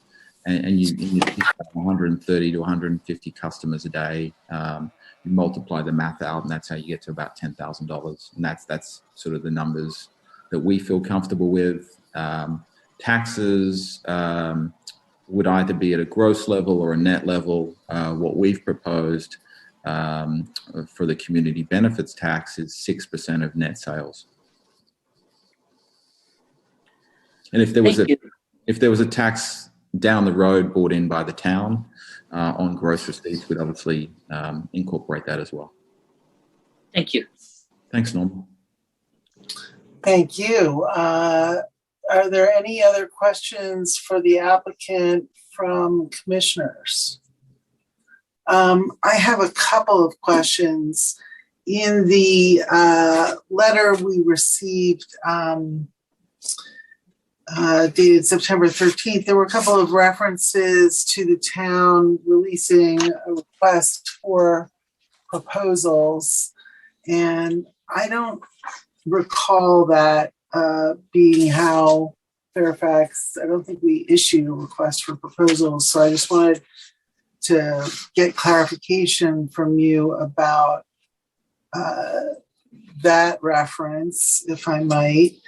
And then you were talking about sourcing of product, and one of the things we're going to be scoring the business on is the locally sourced organic pesticide-free products. And I just wanted to ask if you could comment on that aspect of your sourcing product. Sorry, the first question you asked was about the RFP process. You'd think I'd learn how to use Zoom after sort of 2 years of it. So the RFP process, there was a document put out by the town around December 2019 that effectively laid out how an applicant could apply for a cannabis permit. And as Linda mentioned earlier, we were the sole applicant, largely because of the non-availability of properties. There was probably 30 properties within the green zone within the town, and we obviously, found a landlord that was willing to enter a lease with us. And perhaps there were other applicants. I know there were other applicants looking, but they couldn't lock down properties. On the local sourced question, absolutely, we want to support local wherever possible. And one of the key things we do is in Rio Del, we take those local suppliers to Moreno with us. So we're trying to help them expand their business. In Marin County, there's just not a lot of communities or towns or cities that prohibit or allow cannabis cultivation, manufacturing, or distribution. There's almost none I can think of. So local for us would be San Francisco or Sonoma, because they're the closest jurisdictions that allow manufacturing cultivation. My guess would be most of the sort of residents of Fairfax wouldn't think that Sonoma's local, which it obviously isn't. But that's as close as we can go to being local. If Corte Madera or San Anselmo started allowing manufacturing or cultivation of cannabis in 6 or 12 months, we would absolutely look to work with those sort of companies.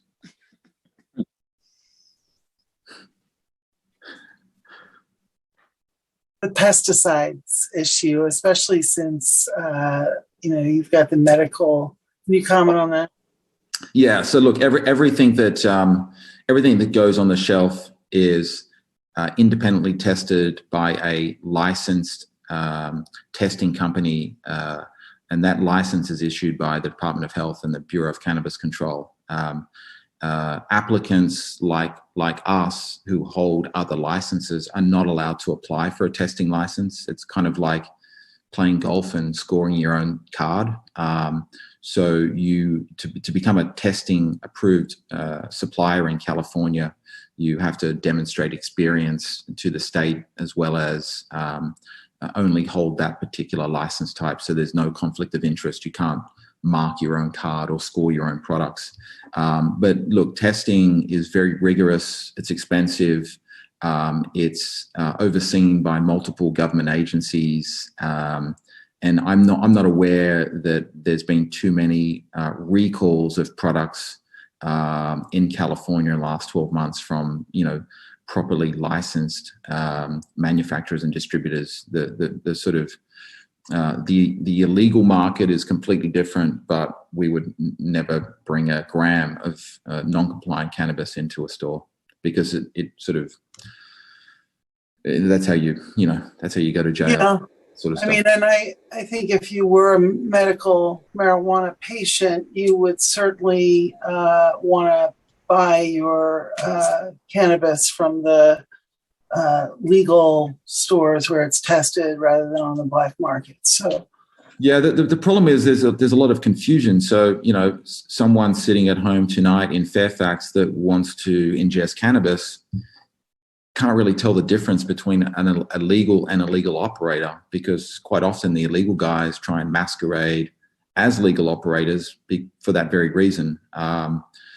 There's certain things that the state has done to make sure that customers are aware that they're walking into a licensed dispensary, and that includes we have to have an RFID code at the front door that customers can scan, and that goes to a state database. Weed maps are not taking money anymore from unlicensed, unregulated operators, which is obviously a big sort of win for the industry. And, we have to display our license in the front window. It is confusing for customers, particularly with the delivery businesses, less so for brick and mortar retail these days. thank you. All right. Well, if you could all stick around on mute while we ask for public comment. We'll open it up again and let you answer any specific questions that might come up during public comment before we close the public hearing. But, I'm going to ask anyone in the public who wants to speak on this matter to raise your hand. I see quite a few people already have raised their hand. But I'm going to also say a few words before I open it up. I'm going to try to limit public comment to 2 minutes for individuals. And if you're representing another organization, I'm going to ask you to limit your statements to 3 minutes. If you've submitted your comments in writing to the Planning Commission, I just want to remind folks that we have received those comments. We've read those comments, and I don't know how much utility there's going to be in having people repeat themselves, because we really have read your comments. But with that in mind, I want to focus both the public and the Planning Commission when it comes back to us on, again, what we're doing here. What we decide tonight is not going to determine whether Manable stays where it's located or not. What we decide here tonight is not going to, decide whether the Fairfax Cannabis ordinance should not exist. So I just want people to focus their comments on the formula business findings that Linda reviewed with us, on the design review aspects of the application, on the sign application, and on the criteria that we've been asked to score and provide recommendations to the Planning Commission on. So with that, let's see. I'm going to go to the public hearing. And Frank Donaldson, I see your hand is up. So if we could promote Frank Donaldson. Mr. Donaldson, I think you can probably unmute yourself and speak.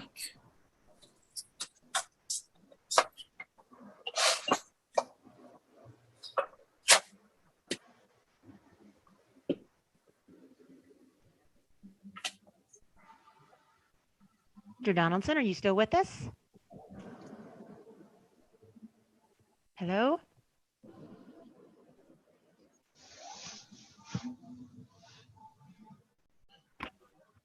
Mr. Frank Donaldson?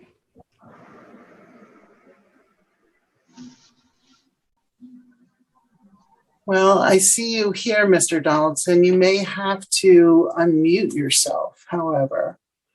And if you are,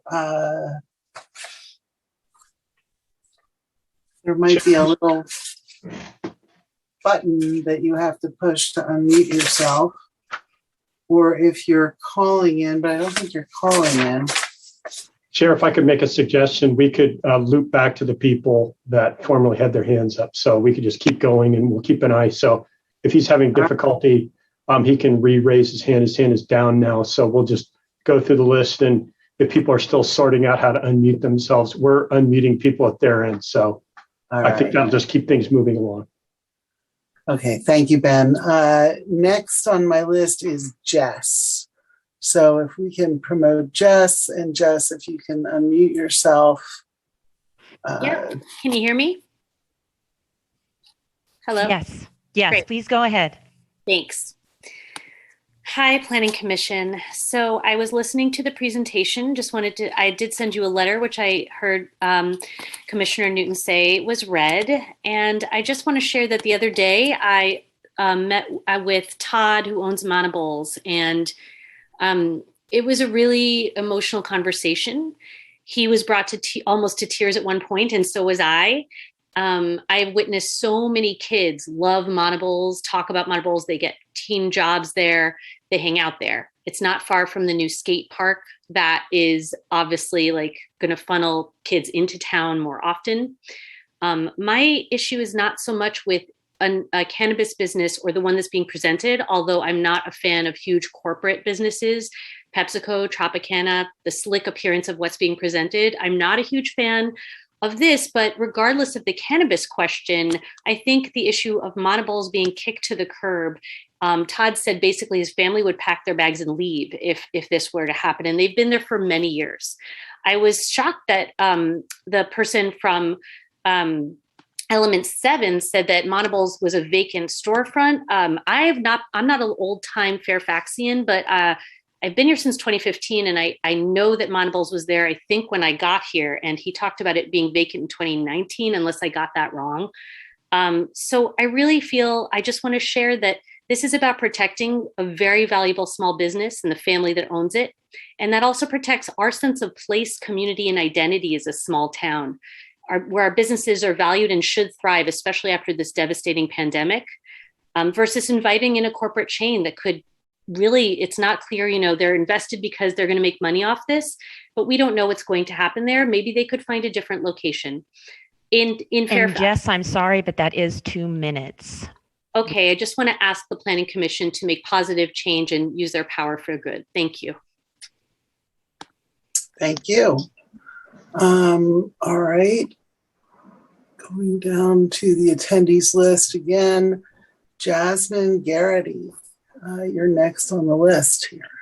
Hi, can you hear me? Yeah. Hi, I am actually going to recite a letter that was written from Michelle Leopold, who could not be here tonight. And that was due to Yom Kippur, which is a Jewish holiday that happens tonight, so a lot of people are unable to attend.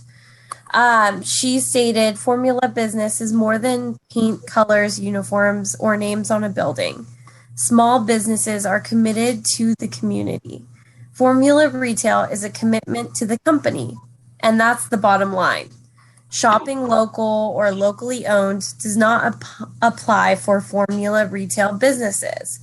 Shopping local and allowing only locally owned businesses into your community will benefit the entire community more than a large company with millions of dollars. Fairfax is known for their vibrant small businesses. The Scoop, to Perry's, to Sorella's, to Fairfax Lumber, to Fairfax Variety. Focusing on small businesses is a community like Fairfax offers a unique, one-of-a-kind shopping and dining experience. When you're in Fairfax, Burlingame Avenue, or downtown Walnut Creek, they all offer the same Formula Retail shops and restaurants from which to choose. And it's very predictable in those other places. And so I guess ultimately what we really want to focus is on small businesses and innovations within Fairfax. We don't really want to be allowing for this big corporate company to move into our small local town. And that's why we have this policy in place in the first place. To limit Starbucks, to limit these Walmart kind of business coming in, really honing in small local businesses here in Fairfax. And thank you, Jasmine. I'm sorry, that is 2 minutes. Okay, thank you. Thank you, Jasmine. Next on our list is Greg Moreno.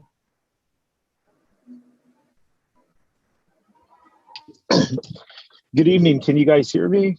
Yes, we can. Hi, my name is Greg Moreno. I am a retired Marine, did 22 years of service, and I'm currently working and volunteering with Element 7. I just wanted to share a few things with you guys. I've been with Element 7 now for about a year and a few months, and the growth of the company, although it's happened fast, and I think it's because the team works hard, they work well, and they do a lot of stuff for communities. They do a lot of stuff for veterans. I joined the team because of their veteran support groups and the work and the efforts that we've done in other communities to partner up with nonprofits to help support communities such as Fairfax. I think it would play a big role. I can see how folks would be concerned about some big corporate Pepsi company. Although we're growing fast, I don't think I see us as a large corporate company, but as a company that maybe over time would produce the kind of traffic through your city or around the Marin County that would help support the local groups that are there in the local townships. I was a small business owner myself in Monterey County. I did some recruiting in Marin County from 2001 to 2005. I'm a little familiar with the area. I'm not an expert, but I think Element 7 and the way we support veterans and local communities, I think it would be a good fix for you guys. I really appreciate you guys taking the time to hear me out, and good luck on your decision. God bless you guys. Thank you. Okay, going down the list, I see Lisa Beauchamp. Hi, yes, thank you. I did submit a letter. I will not repeat what was in the letter, but I did want to just comment on one of the questions that came up tonight just regarding parking. I know that I believe he clarified that there would be 4 spaces with 1 for ADU, and then he also mentioned that there would be 4 to 5 people working each shift. And I guess I'm just concerned about where those employees would park, as well as where people who were visiting the shop would park. I live very close to the store, and we already have a significant parking issue in our neighborhood. So that's a significant concern. I also just echo all of the things that were said just regarding the type of business, that it is a bigger chain, even though it's being camouflaged as one that isn't. I also think that the type that the business would take away from, as somebody else mentioned, a place for, younger people, teenagers to go and congregate. So I just wanted to voice my opposition. Thank you. Thank you. Okay. Next to talk at this public hearing will be Kevin Curtis. You can unmute yourself, Kevin. Thank you, commissioners. One of the things that I had noticed is that staff had been questioned by Commissioner Jansen, and that was regarding some of the special conditions. And then staff had read those conditions, and item number 3 had mentioned that there would be no conflicts in the findings there with any other portions of, say, the general plan, for example. And I just question that. And I just want to mention to you that with the Association of Bay Area Governments and the RENA allocations to the town, that you do have here with some, just a matter of months, the final allocations, as well as the development of the modifications to the housing element and general plan. And it would seem as though this is in the priority allocation area, at the very minimum, this parcel to have a housing element and or a hybrid mix of both the commercial and the bottom level, as well as maybe 1 or 2 levels of housing. And I think you could be allocating up to 3% of the 490 housing units, so 5 to 12 units into this location with some sort of great plan. And I just thought I'd mention that because I think that this is an area that you're going to be dealing with very shortly, and I think it's very important. But kudos to all of you for doing a great job vetting the current plan that you have tonight with this location. I just think you've been doing a great job. Thank you. Thank you. Next to talk at this public hearing will be Jane or John. Hi, it's Jane Richardson Mack, a 40-year resident of Fairfax. John would like to speak after me. We share the computer. My first question is, I can't understand how this has come along this far. This does not seem like a good fit for Fairfax to me anyway. I don't see the public benefit.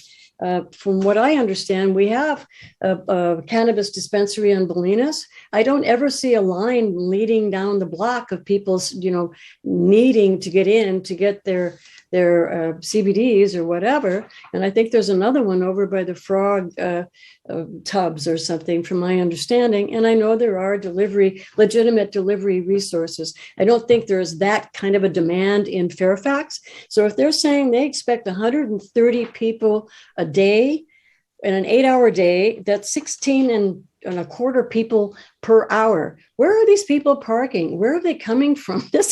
We don't have that many people in Fairfax, do we? We're going to be pounding on the door every day, every hour to buy cannabis. So this is obviously planning on pulling people from elsewhere, which may be a benefit to some, but it is not going to benefit the people, the public of Fairfax. The other problem I have is with the design of the building. The one thing that I saw, it had looked like it had a brick front.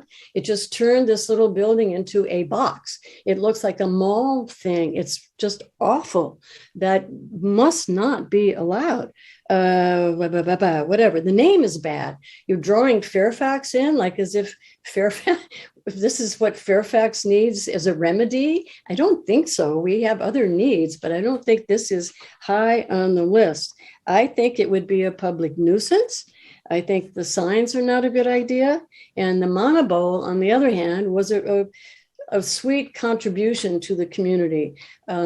This is not, they're not saying they're a chain, but how many locations do they have? A chain by any other name. I mean, if you have more than one or two little businesses, I think you become a chain. And thank you, Jane. That is okay. 2 minutes. John. All right. Can I get the reset on the clock, please? Absolutely. All right. This is John, Fairfax resident, and I would encourage other speakers to announce if they're residents or not. So a couple things, I have a couple points. The one is I just want to make no mistake that this is a corporation that's coming into town to make money.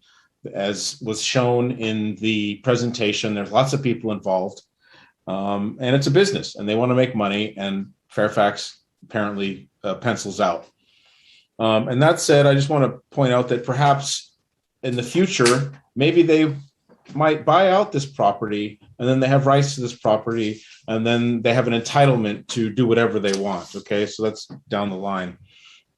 I also wanted to talk about, the spirit of this whole thing, the spirit of Formula Retail, of not allowing that sort of business in Fairfax. I mean, I think it goes without saying, that's the spirit of it. It's like, we don't, the people of Fairfax do not want a conglomerate. Anyways, I want to get to the point here of security. I heard no mention of security, lights, cameras, and action. I have experience with secure rooms in dispensaries. Typically, what they do is on the secure type room, they will line it with a chainsaw resistant material like netting or metal, because what happens is people come in and they'll just chainsaw through the wall to get into that room and to steal the goods. And so have the police been involved in this? I mean, where are we, there's going to be lights all around. I mean, there's going to be 24-hour security. I mean, I'm not hearing these things being talked about. That's another concern of mine. And I'll leave it at that. Thank you very much. And you are the gatekeepers for Fairfax. So keep that in mind, please. Thank you. Thank you. Thank you. Okay, we are going to go to Eric Guarino. Hi, I'm a Fairfax resident along with my wife. I'd like to echo a few comments of everyone else here. One of those being the parking issue. I believe the traffic study said that it wouldn't generate more than 100 trips per day, but we've already been told that there are going to be 6 to 7 employees and 130 to 150 customers. That's clearly over 100 trips a day. So that kind of plays then into the ordinance of complementing existing businesses. If there's nowhere for the rest of the folks to park or this increased amount of traffic, that's clearly going to hinder the existing businesses adjacent to this property and all throughout downtown. Again, it's kind of been gone over about the whole corporate issue. One of my concerns is they clearly can't sell the license, but 80% ownership of the LLC could clearly be sold to whoever they want. So yes, it may be 2 local owners or 3 or 4, 80% of the bulk of that. It seems like their MO is doing this and then selling to someone else. So again, I would just urge the Planning Commission to take a look at some of these issues. And I feel for the monopoles issue as well. If part of the ordinance is complementing existing businesses or not, eliminating an existing tenant, it seems contradictory. It seems like there is going to be a subtraction as opposed to an addition in the community. And then I'd also be curious about the lighting, if that's going to be done 24/7, if a light survey should be done, and echoing again on the traffic study. It just seems a little bit loose, and some of the common sense numbers don't add up with this quote unquote traffic study. Thank you. Thank you. I'm going to go look at the list again. Marion Kregola. Apologies for if I mispronounced your name, but you can speak now at the public hearing. Thank you, everyone, dear Town Council. And no, you almost said my name correct. Marion Kregola is my name. I'm here to speak against E7 in Fairfax. I have written a letter, but I'm focusing more on my response now to what was not said in the representation. The commercialization of cannabis is fundamentally toxic because it is about profit and not about true community health and well-being. And it adds to our already substance-focused culture. And referring to holistic wellness is a disservice to true holistic practitioners with years of medical training. As we all know, we live in times of large-scale crisis, fundamental COVID, mental health, global warming.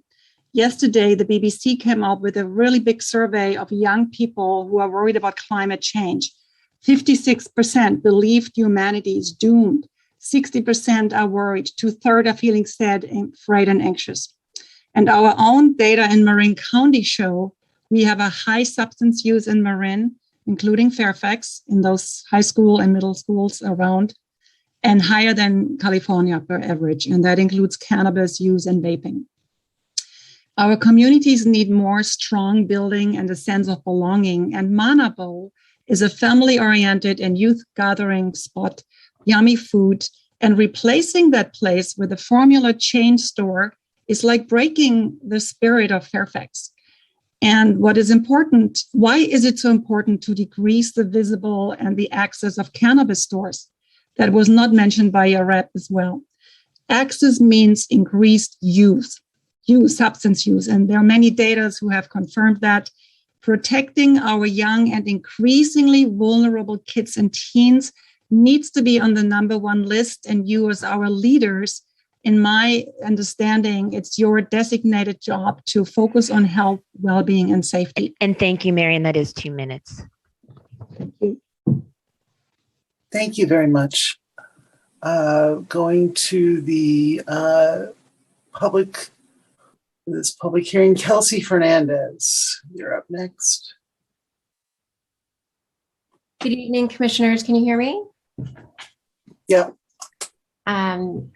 So I just, I didn't have time to read everything in the staff report and all the packets and attachments, but I was just looking at the email that was sent by Josh Black, who on the website, it said he's the head of global operations for Element 7 that he wrote. And he said that Nicholas Pommier will own up to 15% of the business. So that's just up to 15%. So I'm just curious, maybe you guys have, the exact details about how much exact local ownership there will be, or if it's just a potential, because it sounds like that could be 0%. Also in that same letter, he says that Nick's not putting any funds up.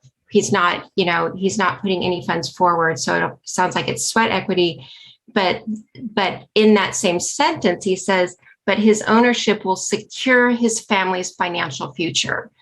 So the numbers just don't add up unless they're waiting for legalization nationally and they're waiting for a really big payday and they're lining themselves up to sell out. Because otherwise, if you look at the staff, if you look at the fact that they have spent $50,000 already, that's in the paperwork as well, on the application and negotiations with the landlord, and yet they're promising to secure one of their partners' financial future, and yet they're only going to serve 100 people a day. And I mean, I don't know. I mean, I guess finance isn't my thing, but for $3.5 million a year gross, just doesn't add up. So I just encourage this council to maybe just take what they're saying with a grain of salt. Thank you. Thank you. Okay. Next person whose hand is up on our list is Dee Lee, and I'll let the next person know. Brad Clark, you're on. You'll be up next. Thank you. Thank you, Mimi. Thank you for hearing me. Dee Lee Benson. I'm a resident of Fairfax for 30 years, and Kelsey for not knowing anything about finances. You made some really good points. So formula chain, this is definitely a chain corporation. Changing colors doesn't change the animal. A pig is still a pig, an elephant is still an elephant. The staff report mentioned vertical assets to the corporate structure to ensure success, because it's difficult with all the regulations, by the state of California to ensure success of a cannabis operation. Even though we approve to in our town, it's not our responsibility to ensure success of a second operation. If McDonald's came in and said we can do a better job at being a restaurant, and we said paint your arches blue, are we going to allow that? We stopped Chevron some years ago from taking over the gas station where the barbecue place is now. And we're living in a country now where corporations are buying houses and bidding against individuals and turning, neighborhoods into corporate rental houses. And we're living in a country now where in Sonoma right now, corporations are buying single family homes and time sharing them to 5 different people to create permanent Airbnbs. We're talking about sales tax. I don't know who the sales tax is benefiting, certainly not the residents. And I think we have to take a stand here and say this, whatever color you're in, this is a formula chain business, and we need to say no. This is like the Kraft cheese company buying out of the dairies, poor little Mana going out of business. And I know that that's not really an issue with you guys, but please take a stand here. This is Fairfax, and we've always taken a stand against this sort of corporate infiltration. So thank you for hearing me. Thank you. Going back to the list, I don't know, Mr. Clark.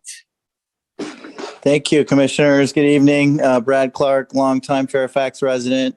Just kind of echo again what other people are saying. I just want to go on the record as being opposed to this business. Element 7 is a very slick, very corporate, very organized group of folks, and it's all about money. And I don't think it fits with the character of the town. And, you might as well approve Starbucks or McDonald's. And I hope you can see through the thinly veiled veneer that, this is about money and this won't benefit the town of Fairfax. Thank you. Thank you.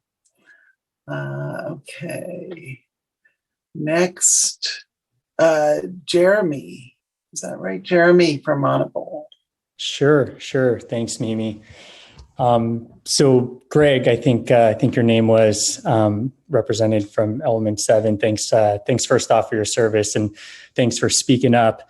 I think it was an excellent example of how little you understand the culture and identity of Fairfax. And for all who represent Element 7, you cannot pretend to understand what the town of Fairfax needs or what is good or best for the community. It's just not possible for you to have a credited opinion on that without understanding the true culture and identity of Fairfax, which you clearly don't. The people have spoken in really an overwhelming majority in opposition of your efforts to replace Manables, and you sit here to tell us that it's what the community needs. Are you hearing us at all? Are you hearing what's being said? You can present to us tonight and any day prior and still not acknowledge how the people of Fairfax feel about replacing Monables with your business. And for that, I ask the Planning Commission to take a hard look with your commitment to this community. Hearing the people speak tonight beforehand, the letters that have been written, and ask if that's the type of person we want. We want to bring in and welcome to the community. Someone that doesn't acknowledge what the community is saying to them. I appreciate all the public comments tonight, the Planning Commission's time and attention to this. It's very important, and I think there's a moral decision here to be made as well on what's best for the town of Fairfax, its culture and identity. And I think that's how we have to make part of our decision. Thank you all. +1 for Monables and Element 7. I'm sure you're going to have great success wherever you find a place elsewhere in Marin County. Maybe Fairfax just isn't that. Thank you. Thank you. Going back to our list, Bridget Clark, I think, is next, and then followed by Dustin Liebman. Bridget? Hi, can you hear me? Yeah. So I just had a question about the traffic study because I was wondering where these were done, whether they were in a county with only one dispensary. Just wanted to clarify more information on that because the numbers don't seem to add up to be similar to what they're saying Monables has had in terms of traffic.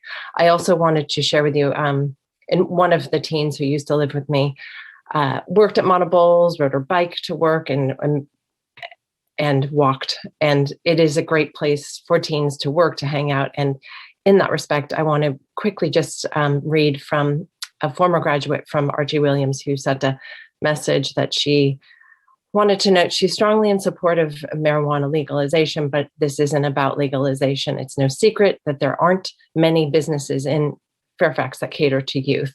The thought of a dispensary pushing out one of the few places where students feel comfortable hanging out would be a huge statement as to what this town prioritizes.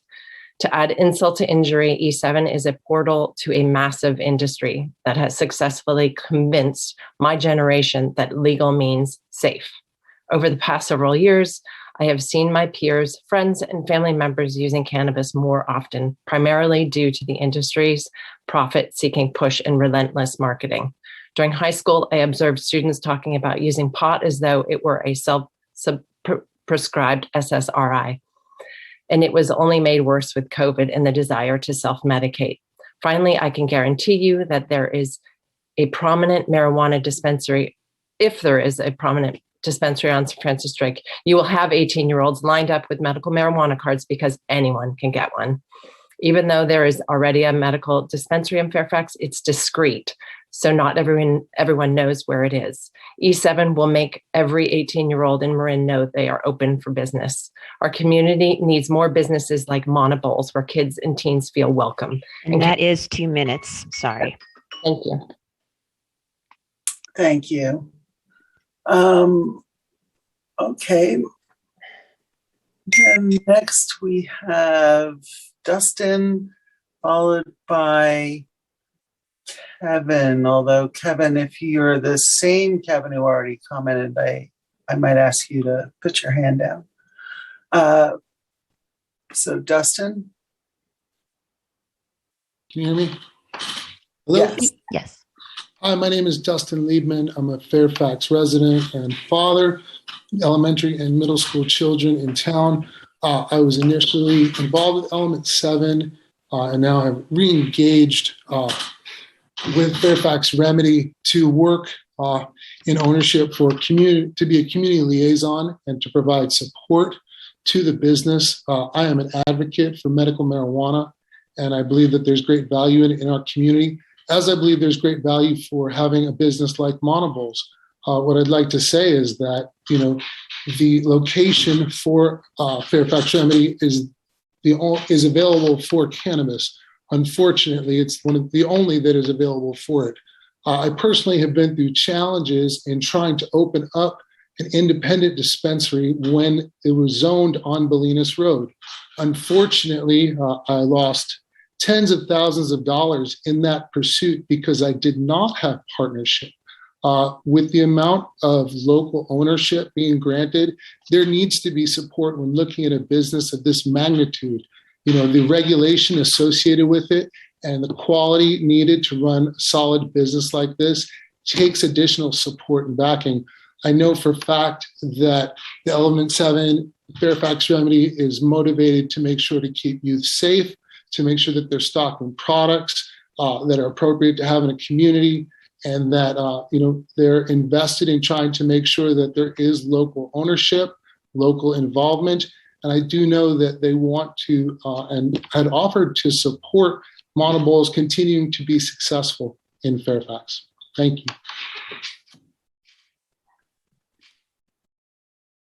Thank you. Okay. Going down our list here. We have a call-in user number 1. And then after that, we'll have Lauren. Call-in user number 1. You're going to have to unmute yourself by probably pressing, there you go. Hey, hello. My name is Christopher. I'm a longtime Sonoma resident, but traveled down to Marin County quite a bit.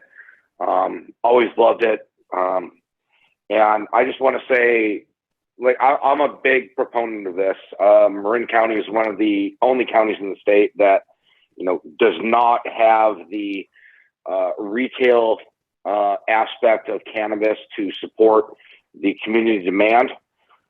The options that are there are not proportional to what is needed to serve the community, both from a medical and a recreational standpoint. And I just want to stand behind Element 7. I think there would be a value added to the community. There is a lot of regulation that goes on behind the scenes. They seem like they have the support and infrastructure to do that, which in this industry, I don't think that many proprietors do. I think that maybe this is one of the opportunities for Fairfax to let somebody in from, you know, San Francisco. It's not like it's an out-of-town company here. We're neighbors, and I think we should support them in that. So with that, thank you. Thank you very much. And we will go back to our list. And Lauren, it looks like you're up now. Hello. Hi. Hi. My name is Lauren, and I've been working with Element 7 for some time now, and I work under Josh Black in opening stores, and currently we have 2. So I wouldn't consider us a corporation. We also support local vendors. We don't carry the same products across every store because we'd like to support family businesses and women-owned companies and companies who also support communities who give back a certain percentage. So I feel like we've done a lot of effort and put a lot of effort into supporting as many businesses as we can. We would also bring foot traffic for local shops and bring more business for them. honestly, I think I also wanted to touch base on the security system. I opened the store in Marina, and we have a 24-hour surveillance, but we don't have blaring lights. All our cameras are night vision and high tech. All our technician is and our security guy is really awesome. He makes sure that everything's running and recording. We also have security on site while business of operation hours are open. So there's never it's never unattended, and there's always protection, especially for our staff in case something bad were to ever happen. We have 1 to 2 guards on site at all times. Thank you. Thank you very much. And we're going to go back to our list of attendees. And Brenna, you're up next. You need to unmute yourself, Brenna.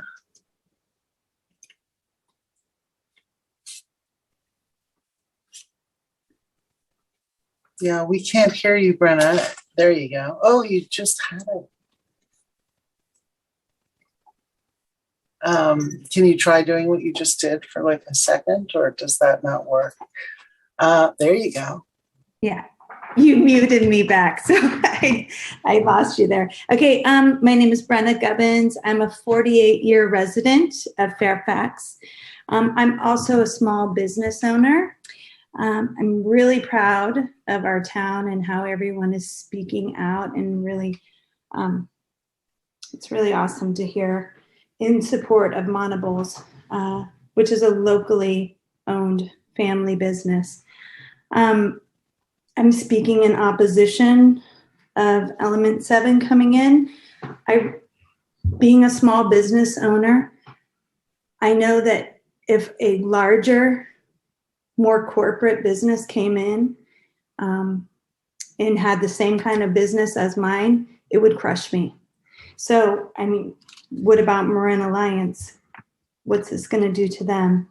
Also, the location is, it's where kids gather everywhere. You know, like at Perry's, they're going over to Scoop. It's just right in the center of town, and kids are everywhere. And this is about community here. Where Fairfax is all about the community, and just seeing this come in would be detrimental.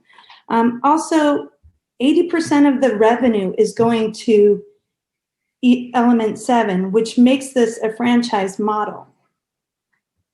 And there was another thing, the wages. They brought up the wages, and the wages that they proposed are really not living wages for this community. And that's about all I have. Thank you very much. And I loved the gatekeeper comment. That was awesome. You are our gatekeepers. Thank you. Thank you, Brenna. If anyone else in the Zoom meeting would like to speak on this matter, you're going to need to raise your hand. Otherwise, I can bring this public hearing. Okay, we've got Matt Brown has raised his hand. And this is the Matt Brown with Element 7, right? Correct. Okay, so hold off, Mr. Brown. I'm going to bring it back to Element 7. And Mr. Curtis, if you're still the same Kevin Curtis who already spoke, I'm going to ask you to lower your hand. And if there's somebody else in your household who wants to speak, you can leave it up. Okay, I don't see any other hands raised. So, Mr. Brown, please go ahead and talk.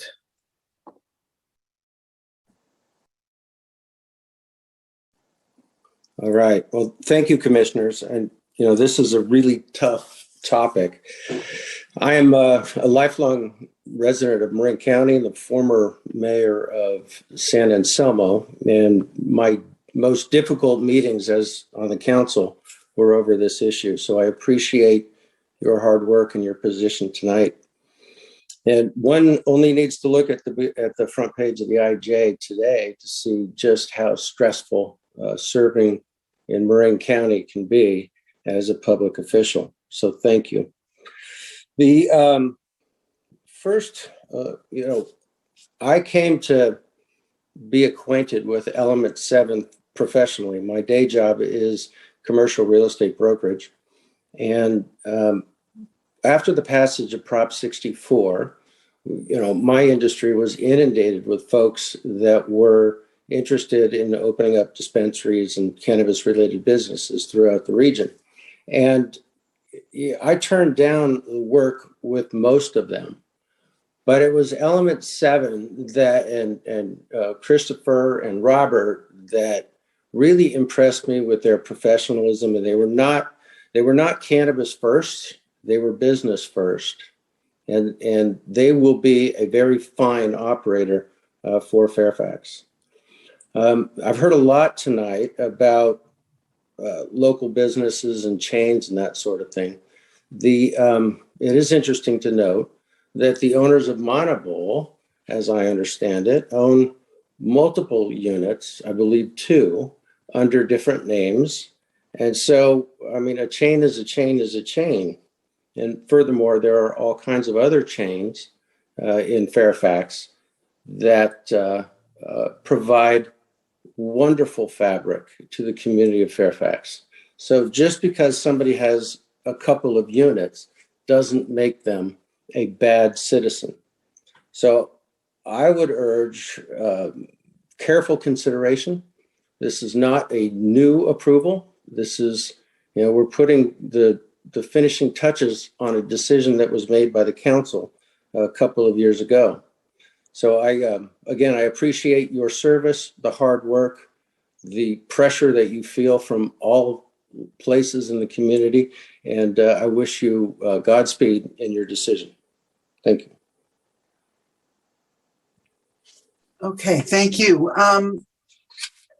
I have a couple follow-up questions based on some of the comments that we heard. And first, I'm going to ask the applicants to address, again, the local ownership issues that were raised by the public.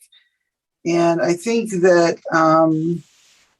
the lighting and security issues were addressed, but maybe you could also touch on the traffic issues and any other matter you think appropriate, but I want to keep it pretty short. And Josh, I see your hand up and go.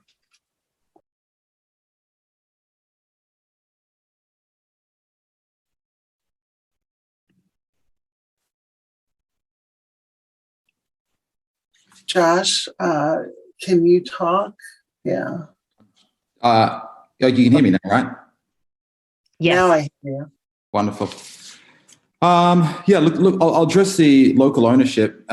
So the local ownership is what we presented before. 80% will sit with Robert from Element 7. 20% will sit with locals. Nicholas will own up to 15%. What that means is he's getting an initial 11% equity, and then he has an additional 4 in essentially bonuses and earn out over the next 2 years of the business. And that's really just to, get him in and get him building the business and working with us. The other 5% will sit with Matt and Dustin.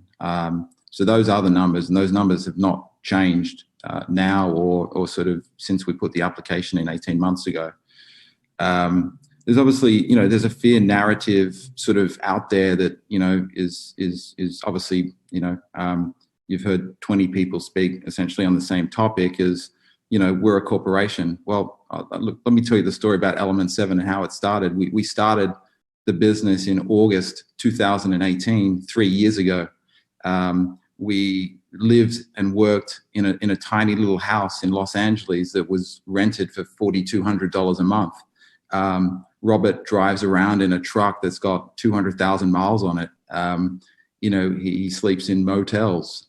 This is not a corporation. I've worked for corporations, and I can tell you now, this is not a corporation. yes, we're organized. Yes, we have ambition. Yes, we see huge opportunities in cannabis.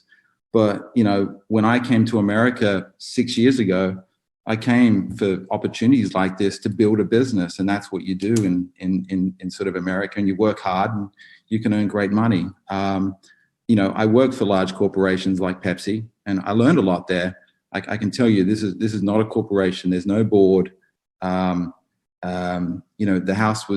business was started in a tiny little house, and we certainly don't have millions of dollars sitting in a bank account anywhere that I'm aware of. To address some of the comments from various people, Jess was the first speaker. Said that Mana Bowls wasn't closed. When I went there in December 2019 and January 2020, I was there on a Monday, Wednesday, and Saturday, and Mana Bowls was closed. They were not doing business from that location. There was no sign up on the front door, and there was still equipment in there, but that business was not operational. I think someone then talked about parking. Parking for staff. We actually encourage staff to ride things like bikes to work to keep them healthy and fit. If they do want to park, though, we are looking at solutions for staff parking. As I said, there'll be about 6 staff on site at any one time. I would expect that those staff, we'll need to find a parking solution for them in the surrounding community, as every other business on Sir Francis Boulevard is forced to do, whether that's the restaurant or the grocery store or whatnot. I've eaten at the cafe across the road and on multiple occasions, and they have 5 or 6 staff working there, and they have the same problems. So we're committed to fixing a solution for staff. There's a narrative that we're a chain or a franchise. As Matt said, Mana Bowls has two stores, and we have 2 stores. So it's a challenging narrative. They're as much a chain as we are a chain today. We may be a little bit more ambitious, and we may be a little bit more focused on trying to grow something across California. But like as I said, this is what I came to this country for, and hard work and ambition is what's grown America into the country it is today, and I'm proud to call it home. Someone was also questioning the numbers. I've been very specific on the numbers all through the presentation. We believe we'll have 100 to 120 walk-in customers a day and 30 to 40 deliveries. That makes 150 customers at an average transaction of $65, gives you about $10,000 a day. You multiply that out and you got $3.6 million a year. There was questions about, do we need a business like this in Fairfax, and really how many people are you going to serve? Well, the challenge at the moment is in Marin County, there's one single dispensary at Marin Alliance serving 258,000 residents. Now, we know from studies that about 15 to 20% of all adults in California ingest cannabis in some form every 30 days. And that's a published number that's very well documented. If you run those numbers, 258,000 people, and you even take 10%, you've got 25,000 customers in the county that may use this type of business. And that's a huge population base. And we're talking about serving 150 of them a day. So we're very confident in the numbers. I think John talked about, the building is a box. Well, yes, it is a box, and we're not trying to change the box. The building is the building, and Stuart's done a great job trying to design it. There was some questions about, we're a conglomerate and we're a franchise. I mean, franchises charge franchise fees. We don't charge franchise fees. We're not a franchise. I know what a franchise is, and that's not our business model. The traffic study was questioned. The 2 comparative dispensaries that we looked at, one was in Santa Rosa and one was in Napa. The location in Napa was a medical dispensary, and the location in Santa Rosa was a adult use and medical dispensary. The reason we picked both of those was because they were both standalone buildings.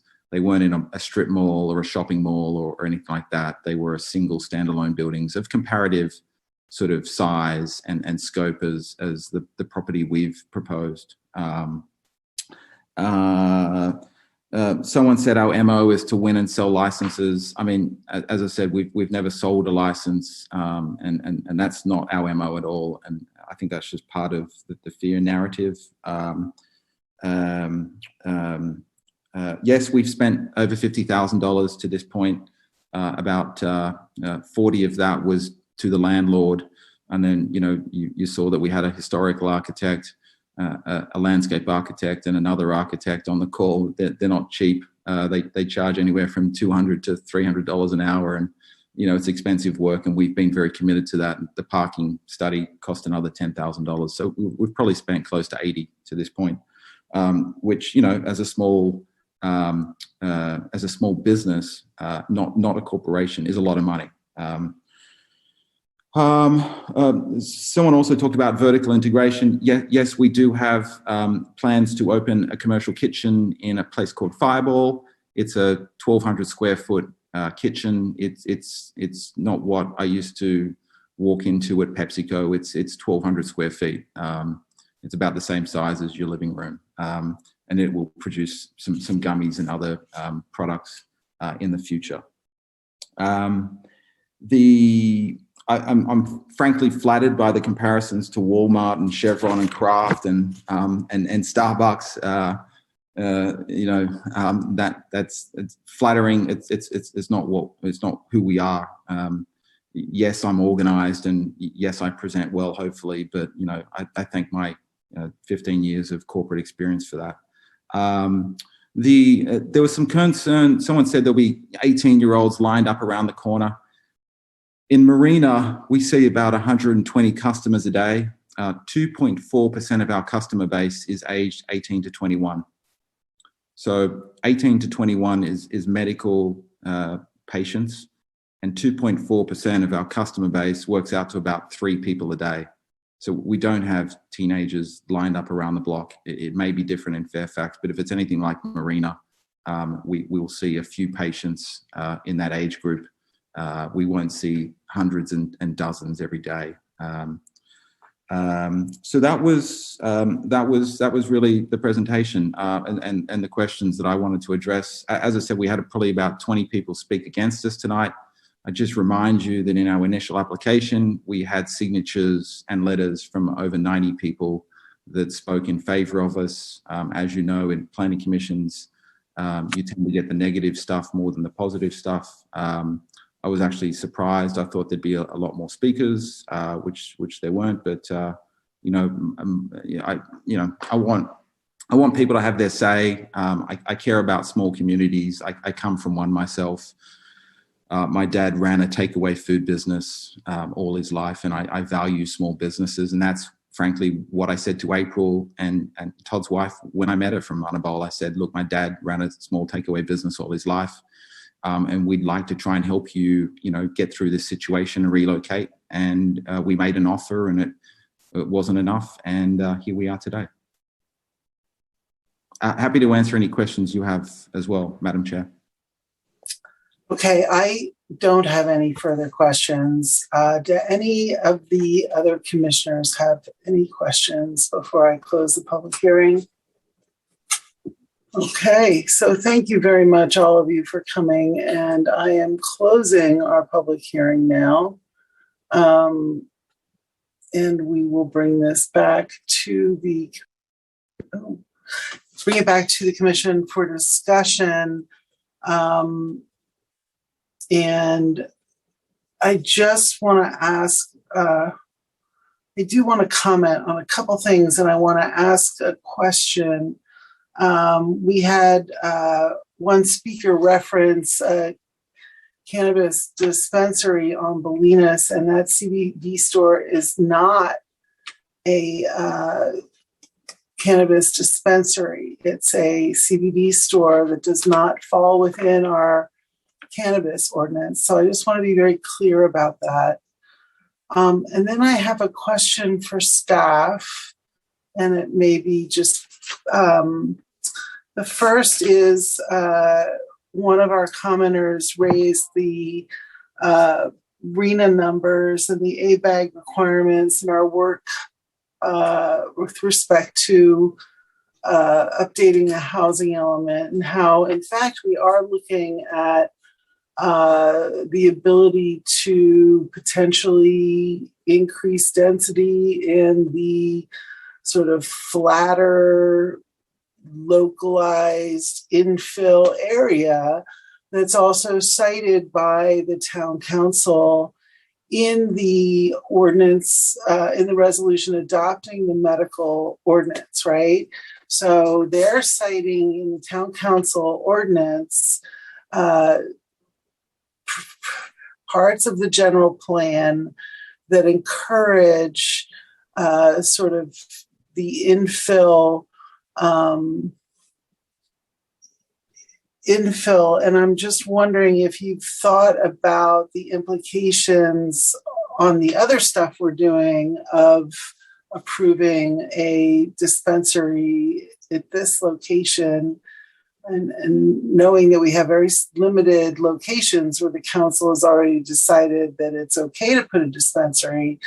But I'm just wondering about sort of the whack-a-mole issues that come up when you maybe limiting the properties that would be available for developing residences as we move forward on the housing element. I think I can probably answer that one.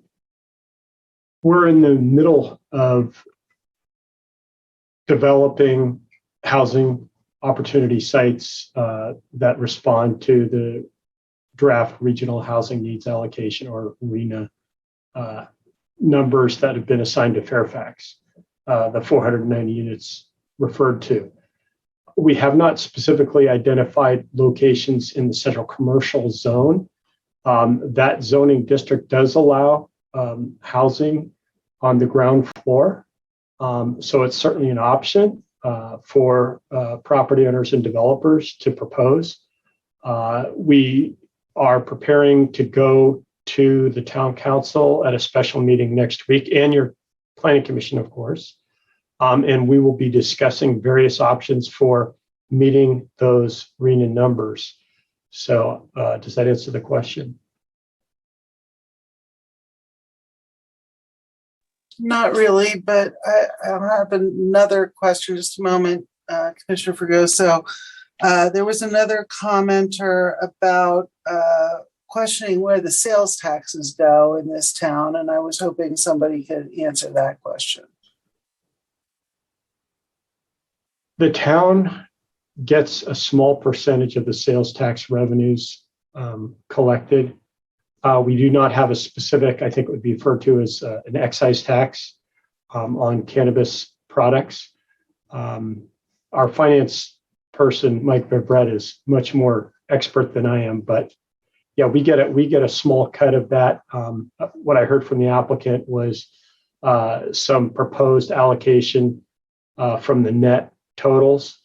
And then, of course, other communities and states, et cetera, have considered taxes specifically on cannabis products. The state already takes a very large share of those cannabis products, and that is a large concern about the overall level of taxation.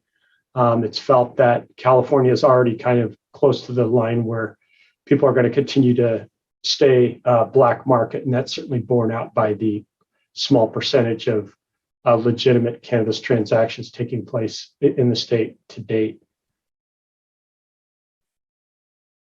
Okay, and then before we go into discussion, and Commissioner Fregoso, I saw your hand up, but I just want to make sure, is that a question you have for staff, or were you planning to provide some thoughts about what we've been listening to tonight? You're on mute.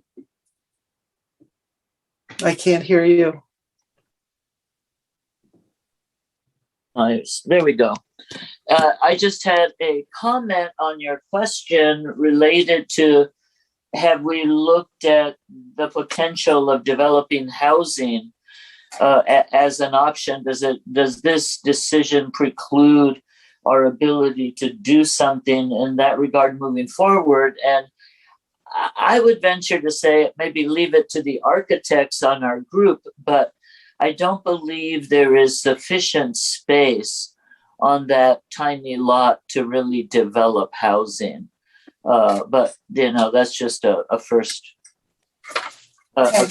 quick glance. Thank you. Great, thanks. So unless there's any other questions for staff, I really kind of wanted to do this in 2 phases, knowing that we are already getting on in terms of the lateness of the hour. But initial phase, I just wanted to get initial thoughts, feedback, and have a dialogue amongst ourselves so we can get a sense of how we feel, what we're thinking. And then in a second phase, I wanted to go to each of us and ask us whether we could first make the formula business findings, the 6 formula business findings, the 4 general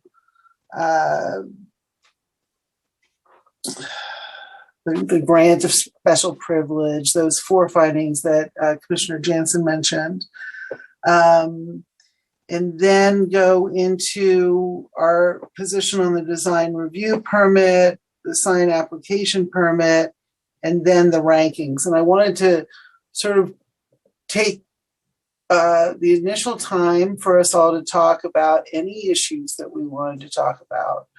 But then in the second phase, kind of just go point by point, where I would ask you, kind of lead you through a series of questions where I talk about the formula business findings, and then the findings for the recommendations for the town council. Is that something you guys would go along with if we kind of engaged in a process of that sort? All right, seeing nobody shaking their head violently, I will open it up then for whoever would like to talk first.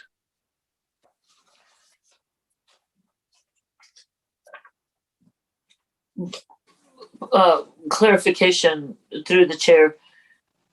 Are we starting with the formula business and then going on with the signs as you suggested, or just anything that comes to mind? So first phase, I just wanted to have a general discussion, because I really feel like sometimes we jump into voting on things and we don't even know what we're all thinking. And it's just a good idea, in my view, for us to sort of talk together before we jump into our decision making. So Commissioner Jansen, you can start. Thank you. Yeah, this is a very difficult one. That's, of course, everybody is aware of that. I think whether or not it's a formula business, I think the purpose in section 1704 is probably the most important one. One of those things that is clearly indicated is to preserve opportunities for owner-operated businesses. And that then this is before you get those 7 or 8 conditions. And I think that question goes both ways, because clearly it's not entirely true, because a lot of it is owned by something that is bigger. But to a degree, it is true, because a part of it is owned by local businesses. So it's a hybrid model that they're operating. And so you can go both ways with that. So that what happens is you're going to have to look at really what it then says under those conditions to see to what degree there would be a big problem. I see some smaller problems, and so that doesn't really help you either. That's why I went back to the other section that I asked the first question about, that 17032. Which has nothing to do with formula businesses, but with the fact whether or not you can allow a conditional use permit. And that's where I see something that I believe we need to discuss. But I think you want to discuss that later. Is that correct, Chair? No, I'd like to hear what you think. Okay, so I'll go back. So it does reference that section, right? It is a prerequisite.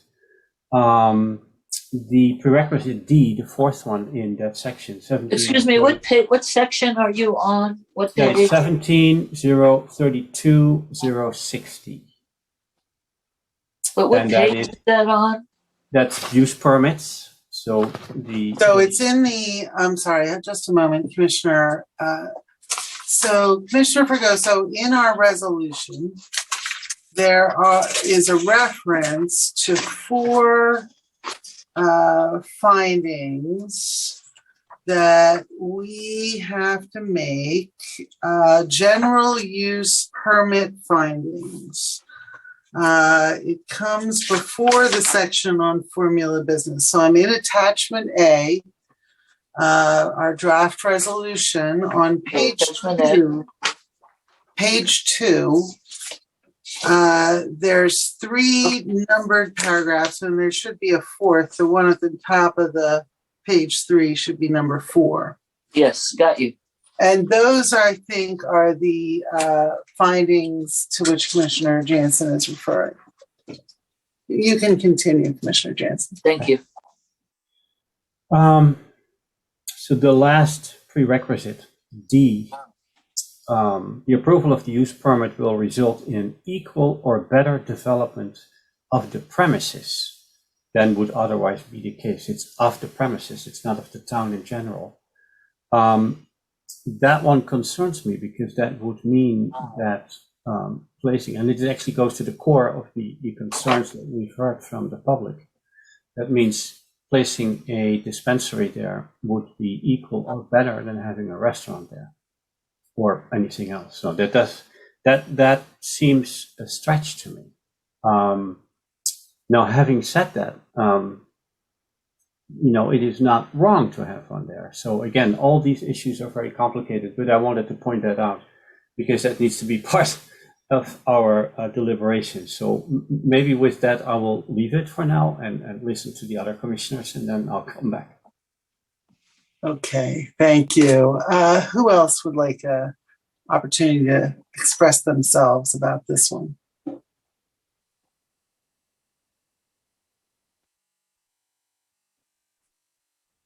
No takers? You guys aren't? Okay. I'll go next.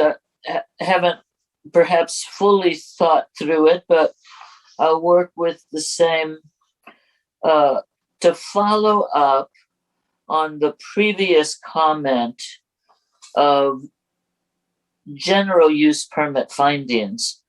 I also have my biggest problem with the fact that the proposed business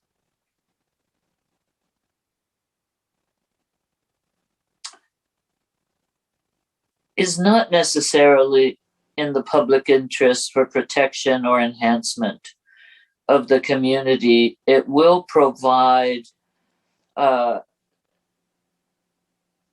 don't think it's a shady operation in any way, but I think it is not necessarily equal or better development of the premises because of the community concerns that have been expressed about the loss of a community-loved shop that has a place for people to hang out, particularly in these days of COVID. There's that sweet little seating area outside, and while there are many new outdoor parklets, many of them are for a specific restaurant. This one is specific, but also it's more flexible, and it is kind of a youth hangout. So we're trading. The trade-offs are not comparable. I will say that. So I have some issues with the formula business, and also I was looking at under the formula business in the actual staff report. The same issue comes up about the service being compatible with the needs of the area and maintaining the town's unique village character and pedestrian orientation. I think it shifts the type and nature, the quality and nature of the space. And so for me, the public benefit is somewhat diminished. I think that would best summarize my concerns that match many of the concerns that the community has spoken about. Thank you. Thank you, Commissioner Fregoso. Commissioner Swift or Commissioner Kelly? Commissioner Kelly, go ahead. Hi there, thank you. Yeah, I think my comments can be brief. With regard to the formula business issues, the pedestrian nature of the existing building compared to what was described to us, yes, the shape of the building might be the same, but it concerns me that the security aspects of the incoming business are going to be insular. And we have a place that's historically been a gathering place where now it appears that the business type sort of requires people to come and go and not linger and not be part of the streetscape besides coming to and from their cars prospectively. And the very first sentence of the formula business conditional use permit code, it describes the character of the town's economy, and as a priority or understanding that we have a village character and the front and centerness of the business location and the impact that front and centerness will have on people traveling up and down Sir Francis Drake, I think is something we should consider. Okay, thank you. Commissioner Swift, do you want to say anything? Now's your chance before we get into the specific questions I'm going to ask everybody. So just some general comments. Staff mentioned that the town council had, I think, 22 meetings on this topic. That doesn't take into consideration the multiple meetings the Planning Commission had on the same topic of trying to come together, and we spent multiple meetings and came very close to coming together as a Planning Commission with recommendations for a cannabis ordinance in Fairfax. At the time we took the vote, we didn't have the required votes we needed to make a recommended ordinance to the town council. For me, this isn't about pro or anti-cannabis. My concerns are really with the location of this application and the number of customers it plans to serve. When we look at the traffic study was only to provide an analysis whether a traffic permit is needed. The traffic study itself looked at the current use and put that into a category of a fast casual restaurant, which it isn't. And then the businesses that it did go ahead, and it didn't do any study for, as far as I'm aware, for the Manna Bowl, which when I was there had teenagers, a handful of teenagers there at the time and one car in the parking lot. And the 2 dispensaries that were studied were in larger parts of communities that had more streets and more lanes, and don't represent the downtown area. And I think the traffic study came up and said that there would be less trips with the new use than with the current use. So for me, the concern is the location and the restrictions we have on where retail facilities can be in the community. I do believe it is a formula business under our ordinance, so we would need to look at the findings from the use permit as well as the one for the cannabis.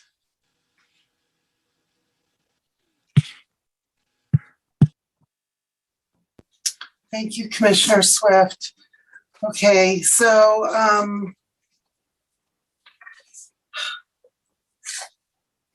I have a question about the 4 findings that are that Commissioner Jansen was asking us about, as opposed to the formula business findings. So as we've discussed, we're going to be making a decision, theoretically, with respect to the formula business findings. And then we would be making a recommendation to the town council on the design review permit, the sign application permit, and the scoring of the application under the various criteria. Are the 4 findings for 17032 that are referenced as general use permit findings, findings we need to make in addition to the formula business findings as part of the formula business decision that we're making? Or are those 4 findings really connected to the recommendations on the design review, the sign application, and the scoring of the cannabis application? Before I call on one of the commissioners, if the planning director or the senior planner could answer that question for me, I'd appreciate it.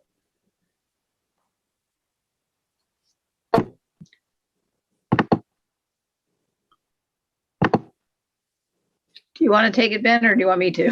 Why don't you take a first stab at it? Okay, well, so I believe you're making them both, and the town attorneys have reviewed our resolution.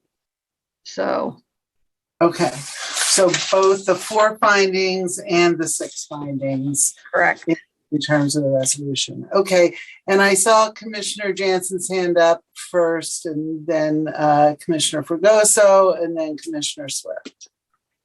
I think Linda answered my question. Thank you. Commissioner Fregoso. Yes, I was going to say the same thing, that we have 2 separate sections, 2 separate chapters of the code, and so they would be 2 separate findings. Commissioner Swift? No, I was just going to say that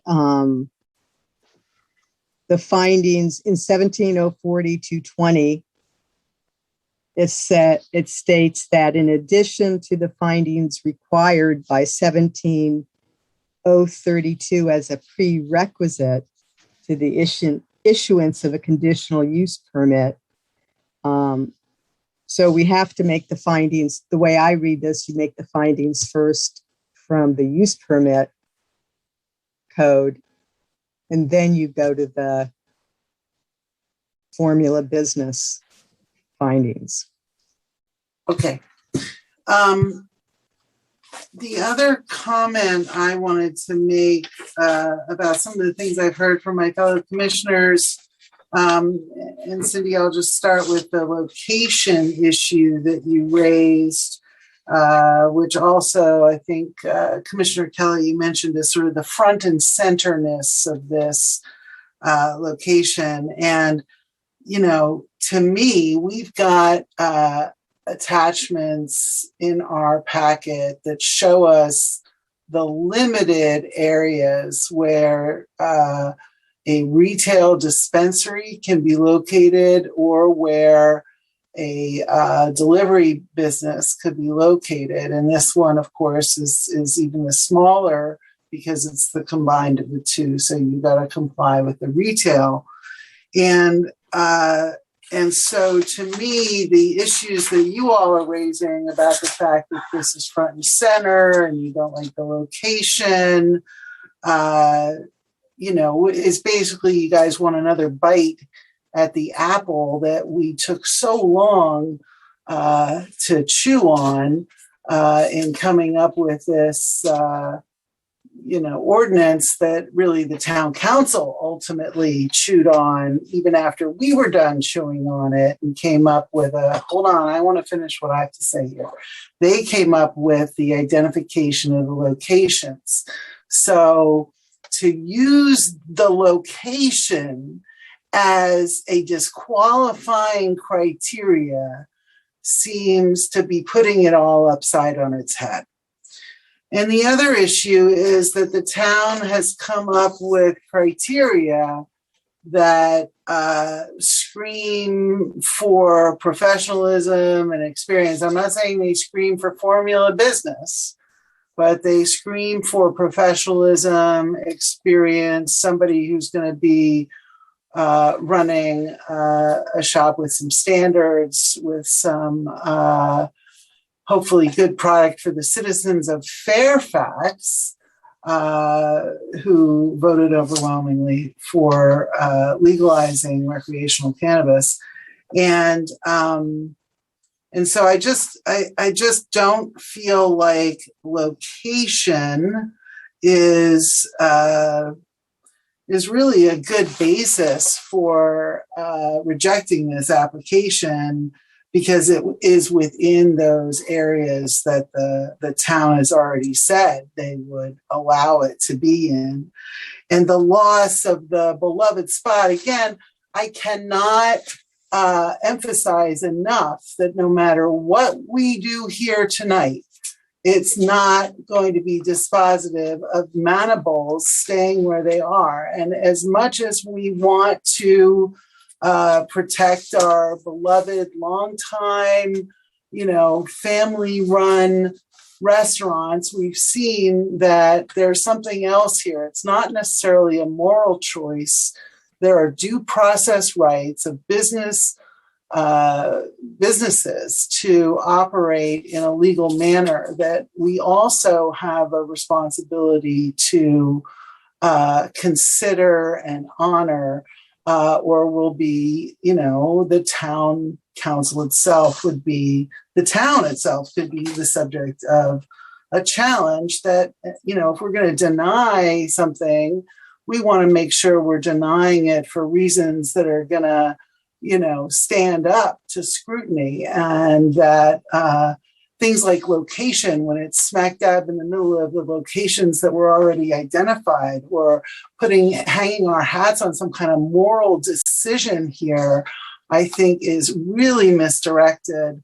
And so again, Commissioner Fregoso, I'll ask you to say your piece, but then afterwards, I do want to kind of lead us through one at a time talking about our positions on the findings and on the recommendations. So go ahead, Commissioner Fregoso. I basically I agree with you. I just want to add a reminder, particularly for the public, because I heard many people say this is the place where the commission takes a stand and makes the decision. And I just need to be clear that we, the Planning Commission, is not making this decision. The Planning Commission makes a recommendation based on the findings and perceptions that we have about the quality and the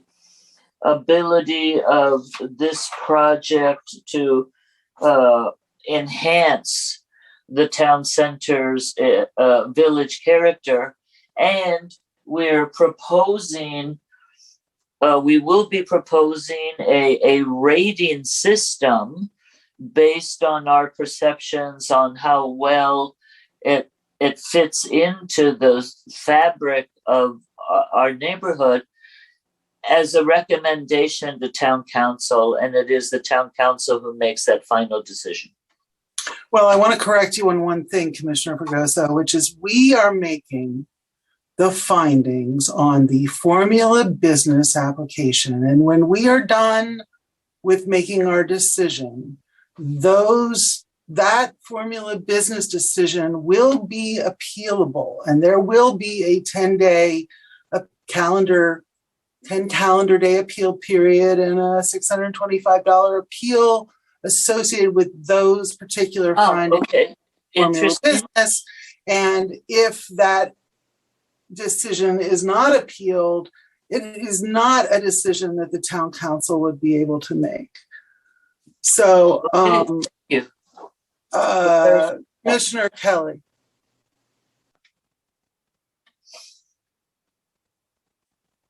Thank you. I just wanted to rebut a little bit the term, the moral judgment that you were alluding to. The only moral stance I'm taking here is to the social and pedestrian fabric of our town.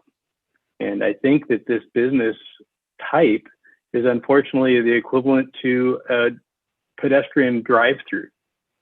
People will be walking in and out of this store, not mingling, not inhabiting our streetscape, right? And that's where my morals lie.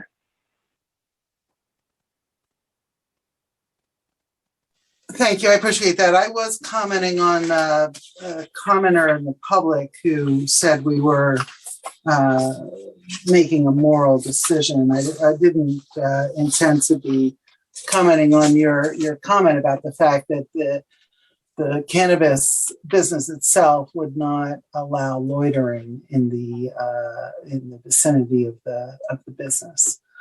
So now I kind of want to go through one at a time, and I'm going to pick on one commissioner at a time unless they volunteer. So does anybody want to go first while I pick your brain? What are we going with? What are we? Well, why don't you be my guinea pig here? Okay, I'll play. So the first question I want to ask you about are the 4 findings for the conditional use permit, and whether you can make a finding that the granting the application would not constitute a grant of special privilege. Am I only addressing that first finding? Just the first finding, the grant of special privilege. In connection with the, therefore does not constitute a grant of. I can make that finding. Okay, great. And then the next one is it shall not create a public nuisance. I cannot guarantee that. Okay. I cannot guarantee it would not be a burden of any type, given the very specific nature of it. Okay. And then on the third finding, which is that it would not be contrary to the goals, objectives, standards set forth in the general plan. It is not contrary to the plan or the ordinance, the cannabis ordinance. Okay, and then I think you already talked about the equal or better development of the premises finding. I cannot make that finding. Okay. And maybe I'll stop there with you, and I'll go and we'll do each of these in a chunk. So we're a little bit. That's fine. Commissioner Jansen, let's go through each of those 4 findings with you. Can you make the finding that approving this conditional use permit would not constitute a grant of special privilege? Yes.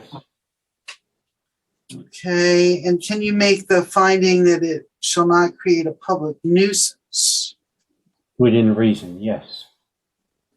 Okay, and how about that it would not be contrary to the goals, objectives, standards with respect to the general plan? It is not in contrary to that, no, yes. Okay, and how about the last finding, the equal or better development of the premises? I would say no. Okay. And then, thank you. I know this is going to take a little time, but Cindy, I'm going to go do some gender stacking here. Cindy, let's talk to you about the 4 findings for this. Well, before you do that, I kind of want to respond to some of the comments you made. Sure. In relation to the locations that we have for businesses.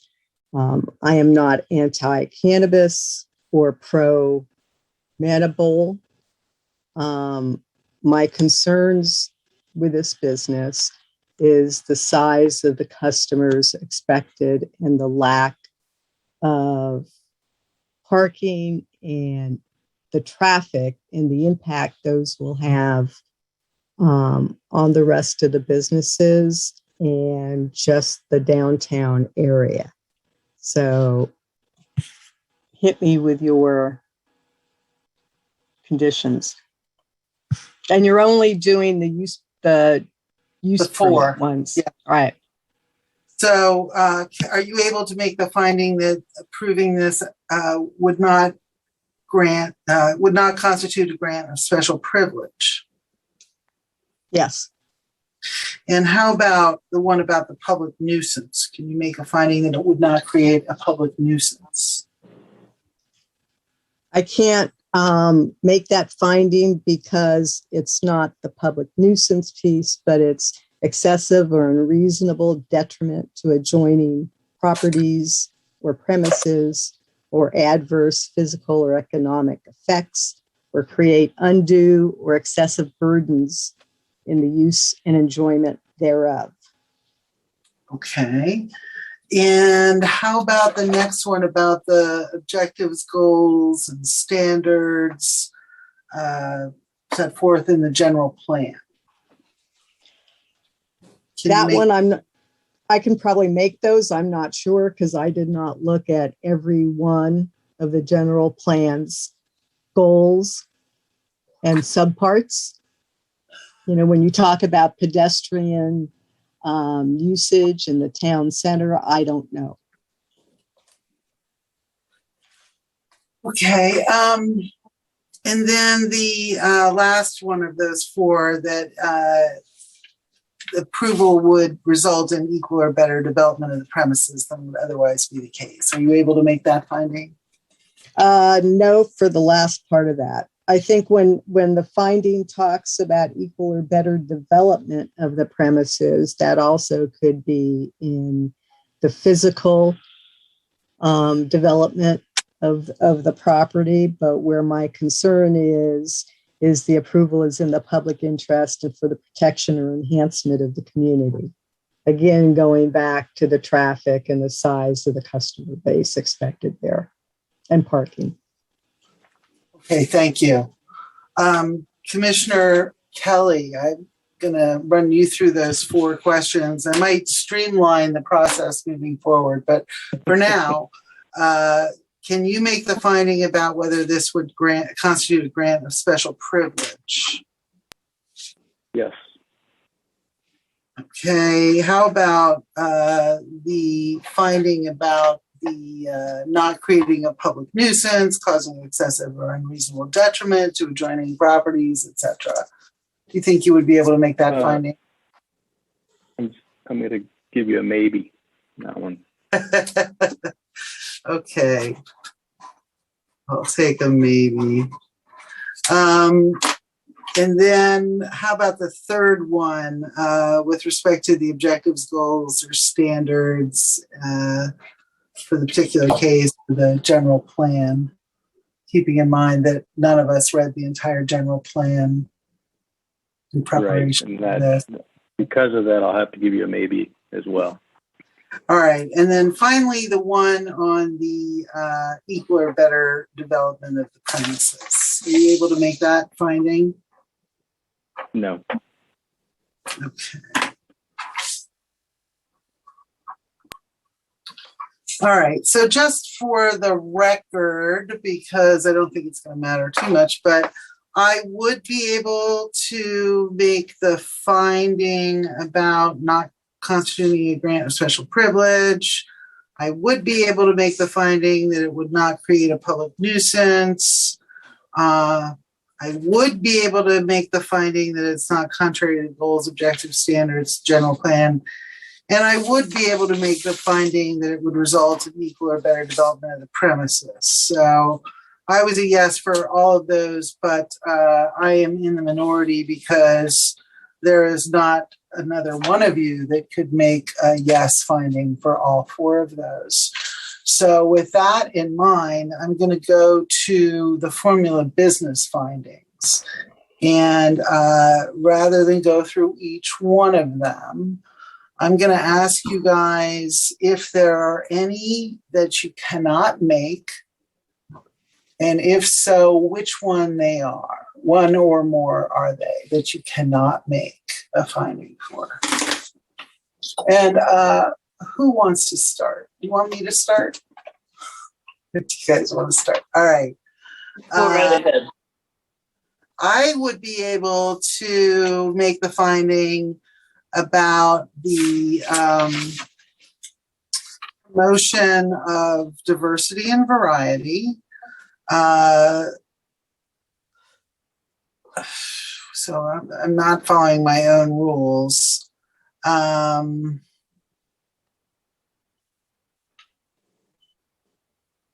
Yeah, I would be able to make the findings for all 6. So does anybody else want to go next? I just need a minute to finish reading them. Existing cannabis. I can go next. Okay, Commissioner Jansen. Just for information, there's one that I had concerns about, and that is C, will not have significant adverse financial impact, but I think within reason, it is understood that, of course, if you have competition, there will be some impact, but it is not necessarily unreasonable because there is a difference in what they deliver. So with that, I would agree with all 6 of them. Thank you. Who wants to go next?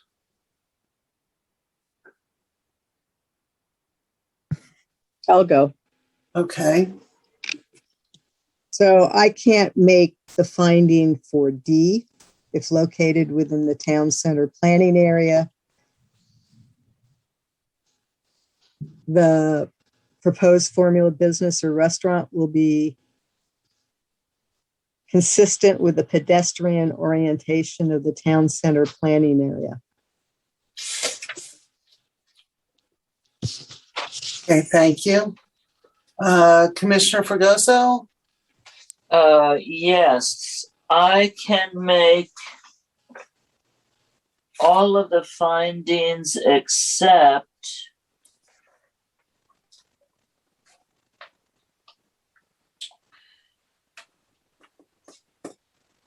D, because I believe it will impact the pedestrian orientation of the area, and which also ties to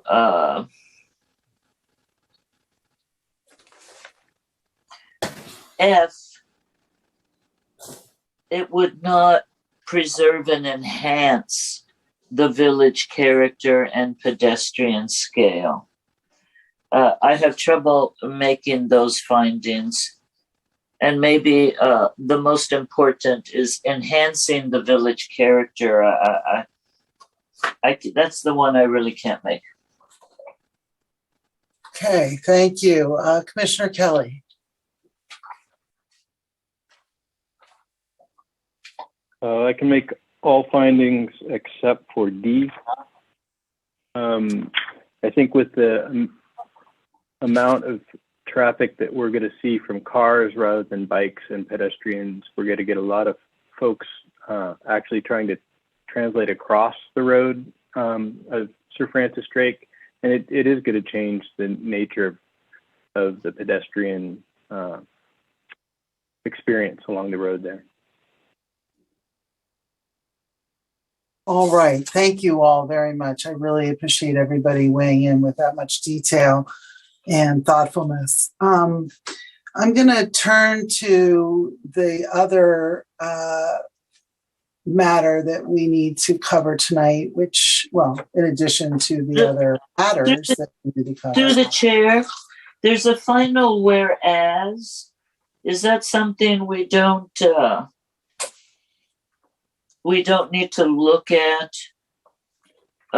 Whereas in accordance with section 1710-040-3, there is A, B, C, D, E. Oh, it goes on to That's next. So, Commissioner, we don't have to go to there. Okay. Yes, we do. I'm going to go there now. Oh, all right. So what we've just talked about are the findings that we needed to make in order to make our decision tonight about the formula business application. Now we're going to turn to how we go about making recommendations to the town council. And that is going to include our recommendations on the design review, permit application, the sign application, and the three different areas for scoring of the business. And as we heard from Principal Planner Neal at the beginning of this evening, it doesn't matter what our decision is on the formula business findings, and we need to make these other recommendations anyway. So before we entertain a motion on the formula business findings, I wanted to walk everybody through the recommendations. We have recommendations for design review permit, a sign application permit, and three different areas for scoring. 35 points for business qualifications and business plan, 35 points for quality of the operating plan, and 30 points for the public benefits. So I'm going to first ask maybe everyone to raise their hand. Principal Planner Neal, did you want to say something? You're muted.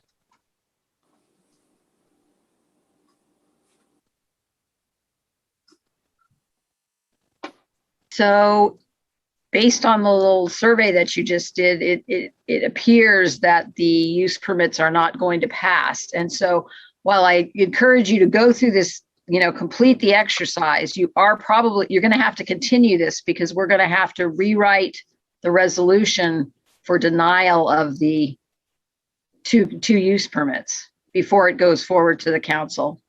We didn't prepare an alternative resolution. So I just wanted to make sure you all understood that. So we're not making a decision on the formula business tonight? We are not buying that? Well, if you feel like you can modify this resolution for denial tonight in the meeting, you can. I just wasn't sure you're going to want to have to try to rewrite the whole thing tonight. You could continue it and we could draft language that we bring back at the next meeting. So it's all done based on your comments.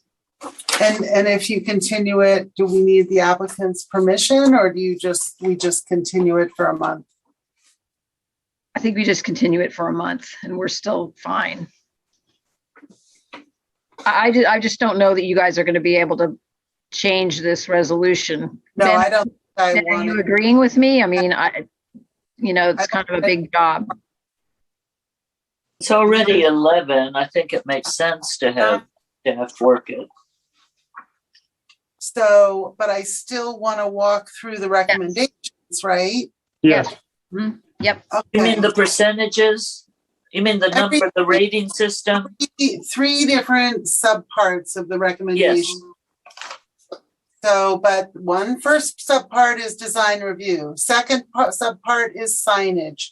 Third subpart is scoring under three other little categories. Okay, gotcha. Okay? All right. So first off, I think we're going to do this a different way. We're going to literally raise our hands like we were in school. Okay? Not the Zoom hand, none of that. I want a show of hands for who would be inclined to recommend approval of the design review permit.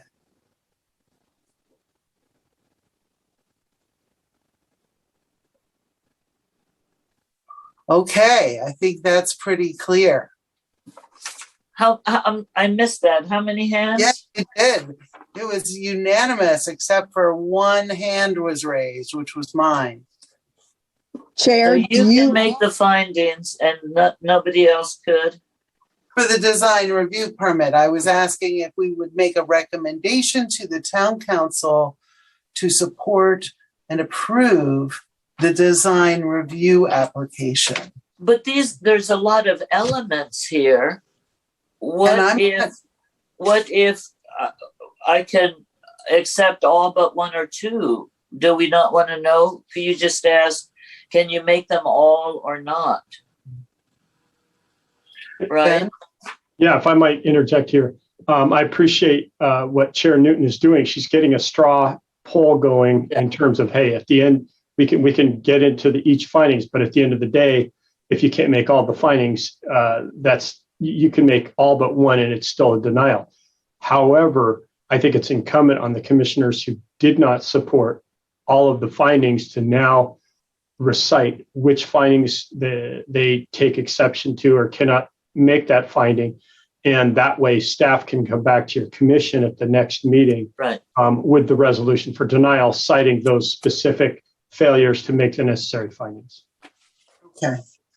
Yeah, and if I could ask, if you can't make the finding, can you give us some kind of an indication of why you don't feel the design to try to, keep it in the historic, why you can't support it? All right, so we're going to go one commissioner at a time. And I've already opined that I could approve all the findings. So who would like to go next? If you can't approve any of the design review findings, tell us which ones they are and why. So we'll start with whoever raises their hand next, whether it's a Zoom hand or a literal hand. Commissioner Swift, thank you. You're welcome. The design review again goes back to off-street parking areas in relationship of parking areas with respect to traffic on adjacent streets. It also talks about in the case Commissioner, I'm Oh, sorry. I'm sorry, K. Thank you. You're welcome.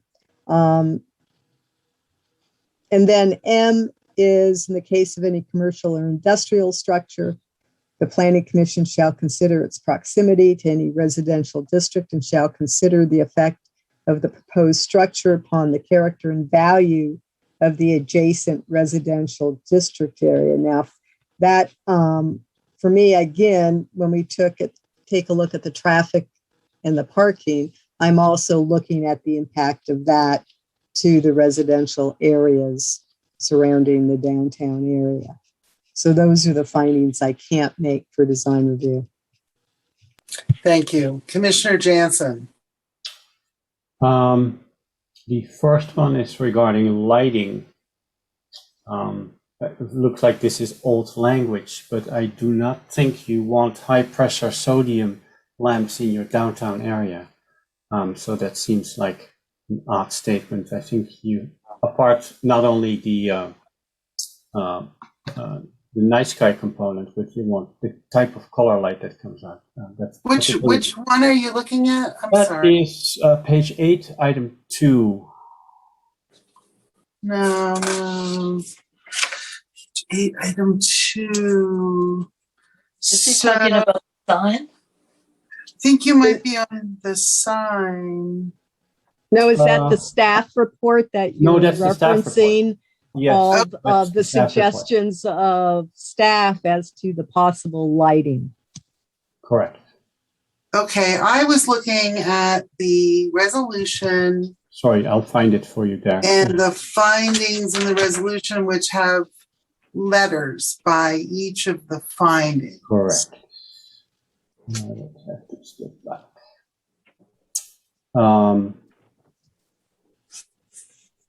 If you give me, if you want to skip to. No, you take your time. We've got all night. The second component, of course, is the same issue. This is the impact of the traffic on the site. I believe that was okay. Item M. Here's the lighting. All right. No, it doesn't show up in the. It does not show up in the reso. Okay.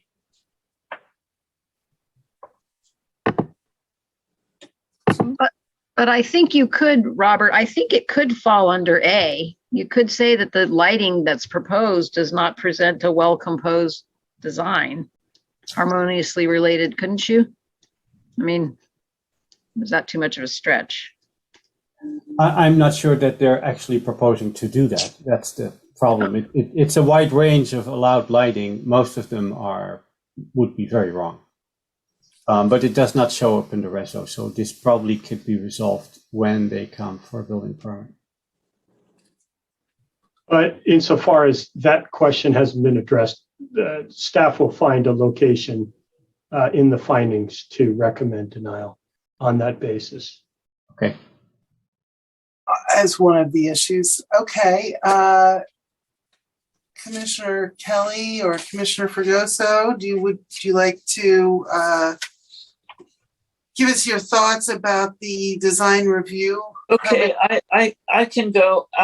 I sort of have an issue with H, which is the same issue I had with the others in terms of the character, rather than being an open, inviting structure, will be a very closed, limited access look and feel that is different from the character of the rest of that block. But that's the only thing I would mention there.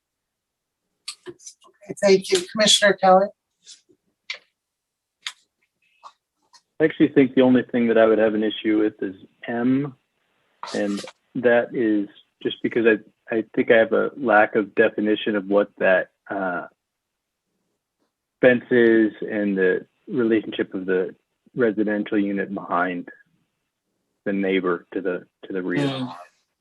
Other than that, I think I could probably find the rest. Okay, thank you. Let's move to the next series of findings, which have to do with the sign permit and the sign permit exception. Does anyone want to take a crack at this? I'll go to keep things moving. Okay. I have a problem granting a sign exception because we have so many other buildings that only have the front sign. And so I would have difficulty granting the two different signs on different sides of the building. This is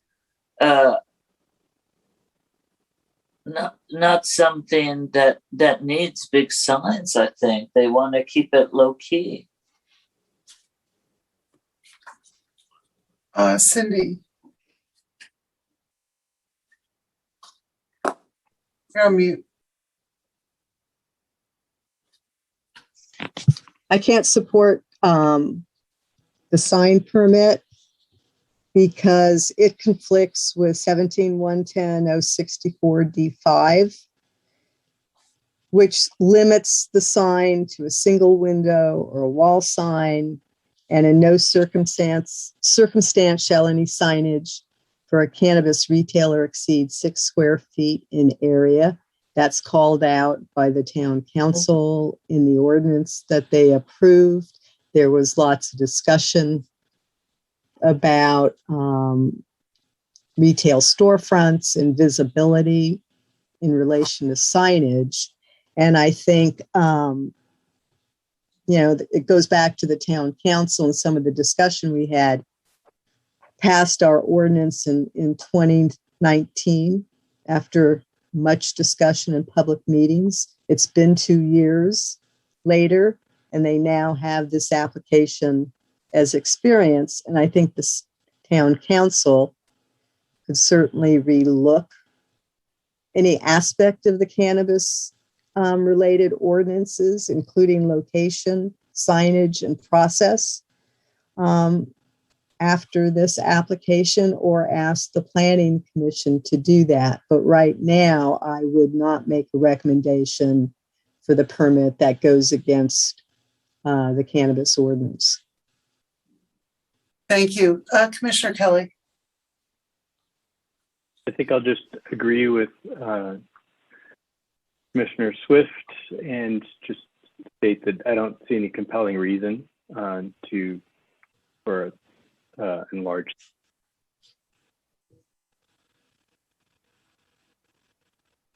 Okay, and my 2 cents are that once I saw how small the signage is that they're proposing, even though it is slightly over the total 6 square feet, because it's 2 pretty small signs, and one, just because of the way the building is structured, if you're walking west on that sidewalk, I think it is appropriate to have a sign there. And I don't think that we should be singling out the business, the cannabis business, in terms of not allowing for this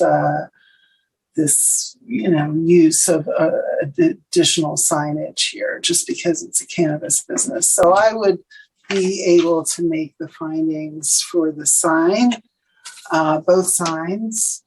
And now I think we get to. I think you're skipping me. Oh, how could I do that? Commissioner Jansen, I'm so sorry. Please go ahead. I concur with Chair Newton. I think the ordinance does not consider corner location. And because this building is located such, having 2 smaller signs seems to be a very logical solution. And as stated, they are each one by themselves is smaller as what you otherwise would be allowed. So I could support that. Okay, thank you. So now we get to go to the ranking. And if you guys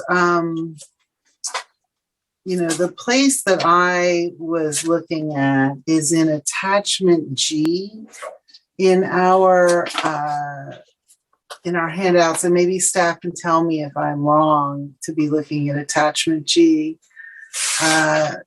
It's the resolution 1934, and maybe it's somewhere else, but I've just got it marked here.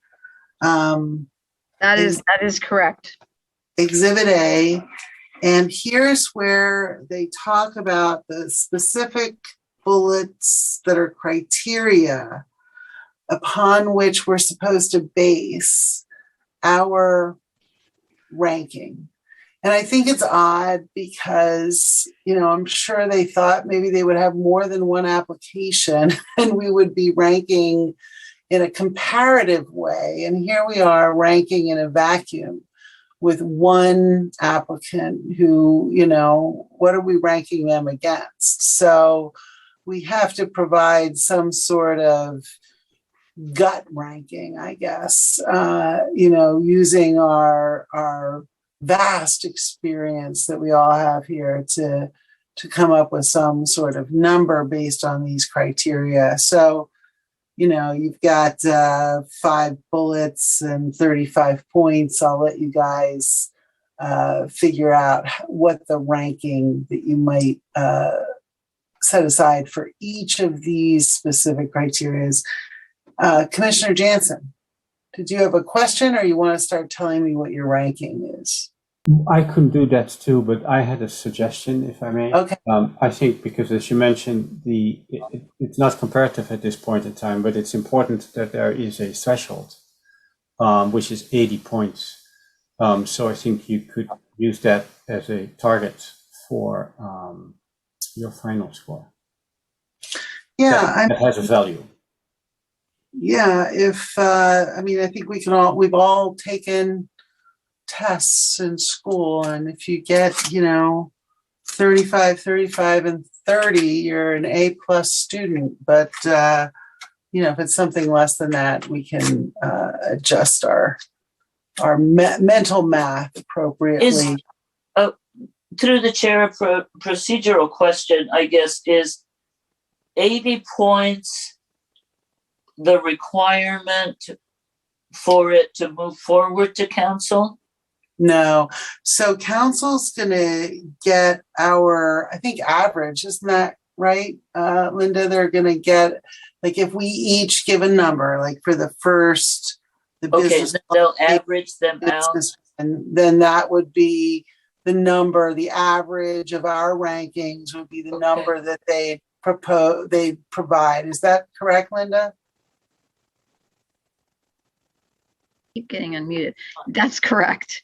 Okay. And so, then the council will either get, if they get 70, they've set 80 as, I believe 80 as what's going to qualify someone as a potential cannabis dispensary and delivery business. So Commissioner Kelly, and then Commissioner Swift, and then Commissioner Jansen. Thank you. I just have a point of order question, I guess. As I was listening to the presentation, and as I had previously reviewed all the literature, I didn't realize that I was going to be given these bullet points as either examples or as hard criteria, and I just want to ask which these are. Are these bullet points things that we are considering in this particular category, or are we judging the category on all the other information that we've heard? I just want to make sure that's clear. I think you're supposed to use those to determine how, so they've put all those different bullet points as what they feel makes up the business qualifications and business plan, and you're supposed to use all of those to help you come up with a number. How well do you think they do in showing that they have good business qualifications and a good business plan? Does that help? Well, I think that the point is I would have had different bullet points if I just had the classification to judge by. So that's the question: is whether the bullet points are supposed to regulate us. Well, they're the bullet points that the council adopted. So you have to use those points. That's what they wanted you to use. And they adopted it with the resolution. So it was a formal adopted document. Yeah, just to interject, as pointed out, it was anticipated to be a competitive process. And so in order to introduce some objectivity and say, differentiate different applicants, the ranking system, the point ranking system was to be able to say, okay, in addition to the fact that, let's just say, 2 businesses met all the findings and were recommended for approval for their various discretionary applications, but only one of them gets to be in business. So how do you decide? Rather than have that kind of an entirely arbitrary or subjective process, they said, okay, let's come up with a ranking system, and that's what this is. Now, the fact that there's only one business makes it a little bit easier, but those are the rankings. As Planner Neal noted, you take into account all of the factors that were discussed previously, including the findings that you may have made or are recommending not making. Commissioner Swift and then Commissioner Jansen. So I can give you, if you're ready for it, my points. Can you hold on just a moment, please? Thanks. Okay. Commissioner Jansen. Confirming question for staff, just so that it's clear. The average points score that we give to the council has the opportunity in their decision to add 10 points to that or not. Is that correct? Yes, the council has their own ability to add their own points.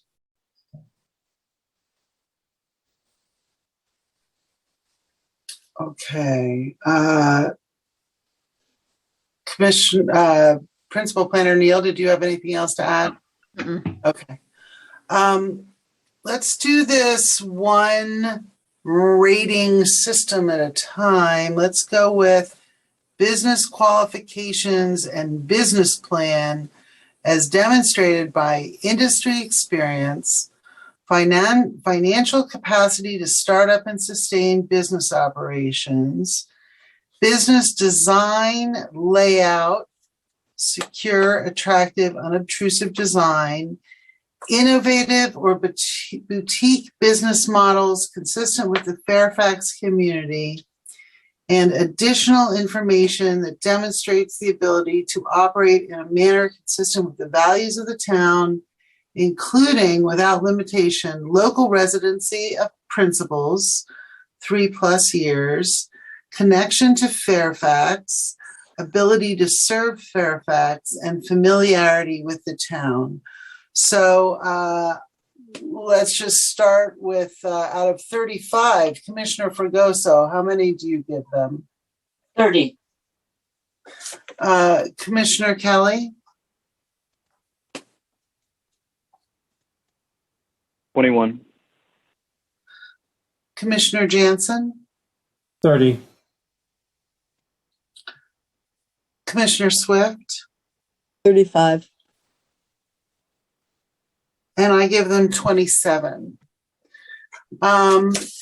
Okay, so the next one is 35 points for quality of operating plan as demonstrated by demonstrated understanding of all state requirements, including but not limited to security, financial, and other record keeping, inventory controls and sales procedures to prevent diversion to illegal market and access by minors, employee training above state requirements, parking, circulation, and traffic plan, including truck and delivery parking, if applicable, to ensure safe access and minimize traffic congestion, complaint response program, and additional operational procedures demonstrating safety, commitment to community welfare, and community responsiveness. So Norma, out of 35 points. 27. Brett. 24. Robert. 28. Cindy.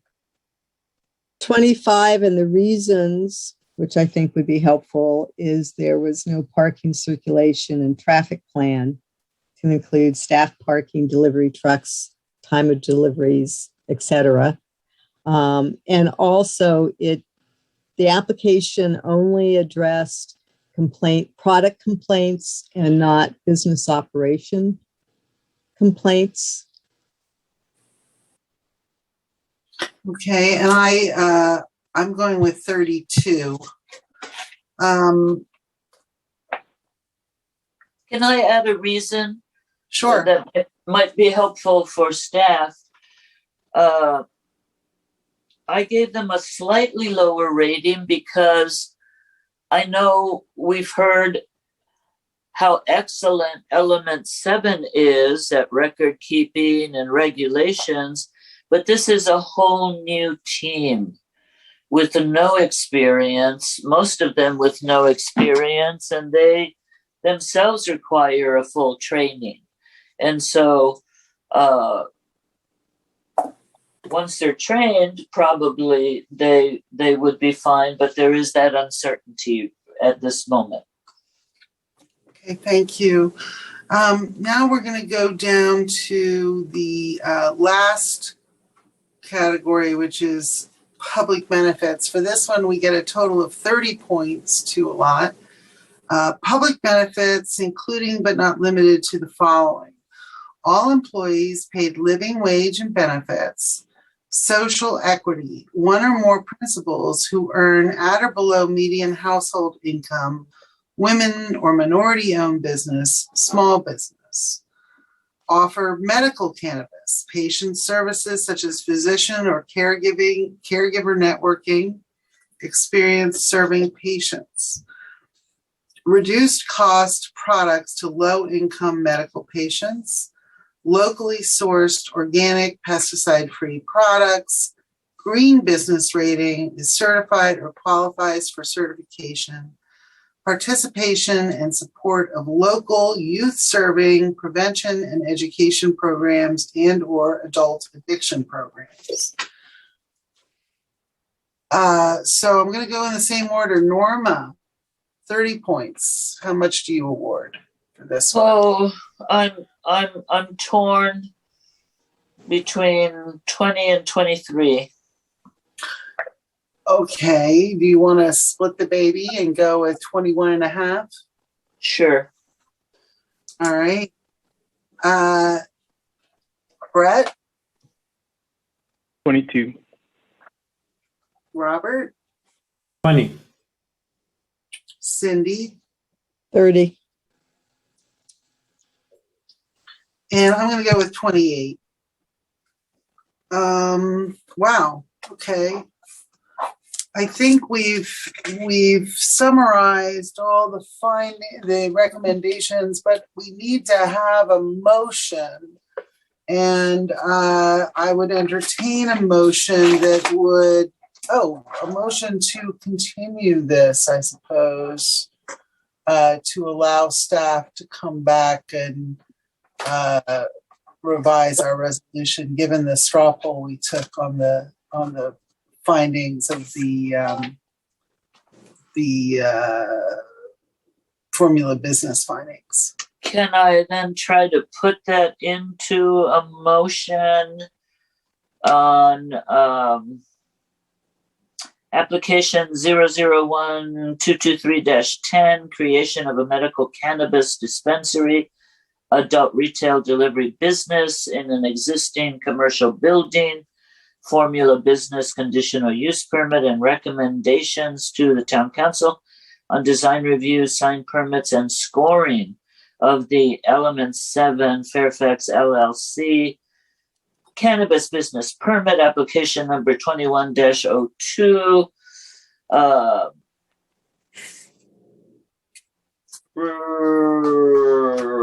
the commission has made,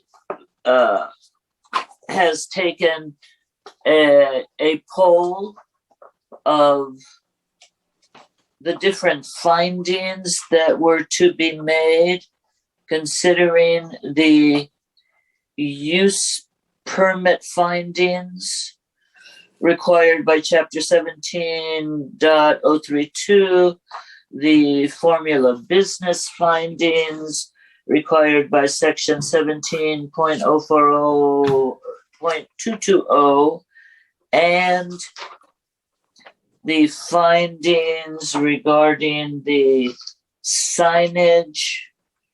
What was that other one in there? The design, the design review, the signage, and the ratings. The commission provided a straw poll on all of those items, and it is recommended that the item be continued for 1 month so that staff has an opportunity to redraft the staff report documenting the findings and reasons to bring back to us at our next meeting to finalize. How does that sound? We're not redrafting the staff report. We're redrafting a resolution that addresses the comments that you've made in this meeting. There you go. Perfect. Okay. Perfect. Keeping in mind that we will likely have alternate resolutions simply by virtue of the fact that I'm sure the applicant will treat the discussion and decisions and recommendations of the commission as direction to them to perhaps clarify some of the findings, for example, design review, where there wasn't enough information to address it, and that there will be likely additional commissioners at the next meeting, which would throw a different complexion in that. However, we will come back with the findings for denial in a resolution. I would also note, and perhaps Planner Neal has had the chance, I just crunched the numbers, and this is preliminary. I wouldn't stake my reputation on it, but it came to 80.1 points. So I don't know how you did it. I can guarantee there was no prior discussion, but you missed it by 1/10 of or they made it by 1/10 of a point on that rating system. Yes, Commissioner Swift. I'm the one supposed to call on Commissioner Swift. I apologize. Commissioner Swift. Thank you. I had a question for staff in the comments that you made. My understanding is, with the body that was here tonight, that we couldn't make the findings, I believe, for the 3 items. We did great on the scoring. We couldn't make the findings for the 3 items. So I don't quite understand why it would come back to us with anything other than resolutions reflecting tonight's comments and discussion by the Planning Commission versus having this come back to us with new information to relook, design review or the sign or the formula business. It should come back to us, in my understanding, as resolutions denying those 3 items. Yeah, the commission's not continuing it for additional information. Right. I'm simply pointing out that, and that there is the first use permit where 4 of the commissioners tonight clearly indicated they could not make the last finding. So that would be a governing quorum decision, failing to make a necessary finding in any event. It's just pointing out that the applicants are may pursue additional modifications, whether the commission wishes to open up the public hearing and consider modifications to the project or not at their next meeting is up to your commission. To me, that would be continuing the meeting for further discussion on signs or design review, and that's not what we came up with tonight. So just stating that. Well, based on the information provided tonight, there's certainly a resolution for denial. So motion for Goso, is there a second?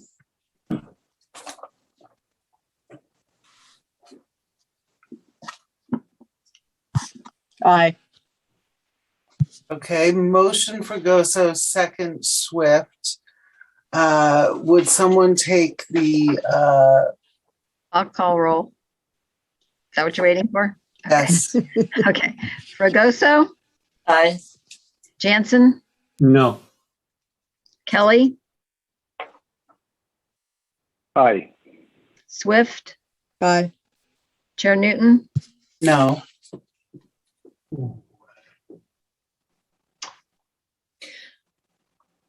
Okay, that Was that so, everyone? Through the chair, may I just inquire as to why you two had no votes? Well, I disagreed with you guys on almost everything you looked at, and I was able to make both the 4 findings for the conditional use permit and the 6 findings for the formula business. You made all of those, okay. I would have voted yes if somebody had moved to approve the those formula business. I don't know, Mr. Jensen, did you have the same comment? No, I believe that because the 4th finding of 17032, because we could not, we did not agree with that. That basically stops the procedure. There is nothing to review. That's the end of it. So I don't understand why this would have to come back. Oh, I see. But I think it's not coming back for further discussion. It's coming back with new resolutions saying that we couldn't make the findings, which basically reflects what our discussion was tonight. And it could be that the resolution was a little confusing. Yeah, it's a procedural thing that you have to have a formal resolution that you take action on. You can't just vote no, you have to document in the resolution. Right. It's a procedural thing, right? That then you vote on the resolution for denial that includes all your reasons for why you can't make the findings. So we cannot vote no on the current resolution, and that closes it. Oh, I see what you're saying. No, well, so this town has typically done resolutions that support your decision, right? Not just voting no on the resolution for approval. That's the way we've done it. Ben, I haven't seen it done otherwise. Yeah, in a less complex context, where staff's recommending one thing and we don't have a formal resolution going the other direction, whether it's recommendation for approval or denial.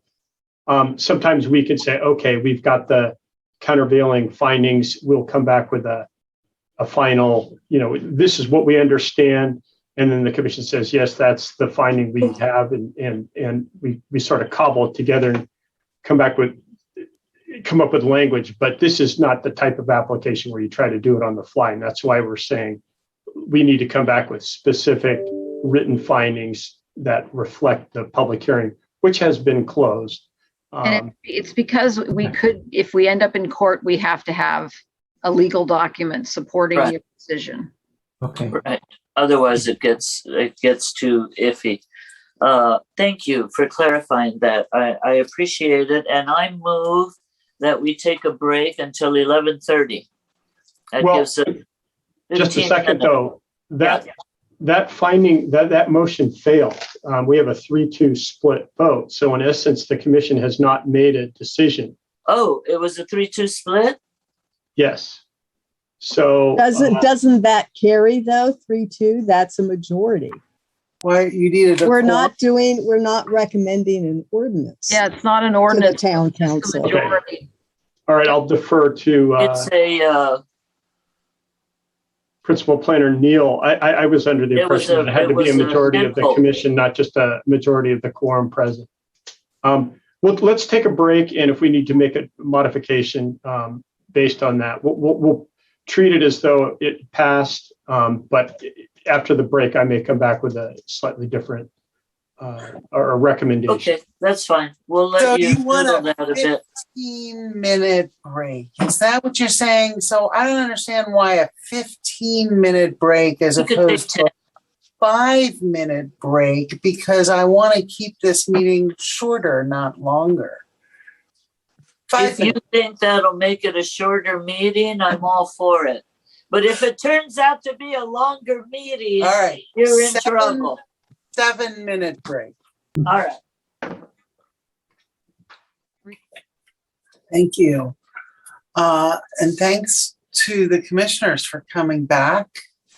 And we have 2 other items on our agenda for this evening, and it's very late.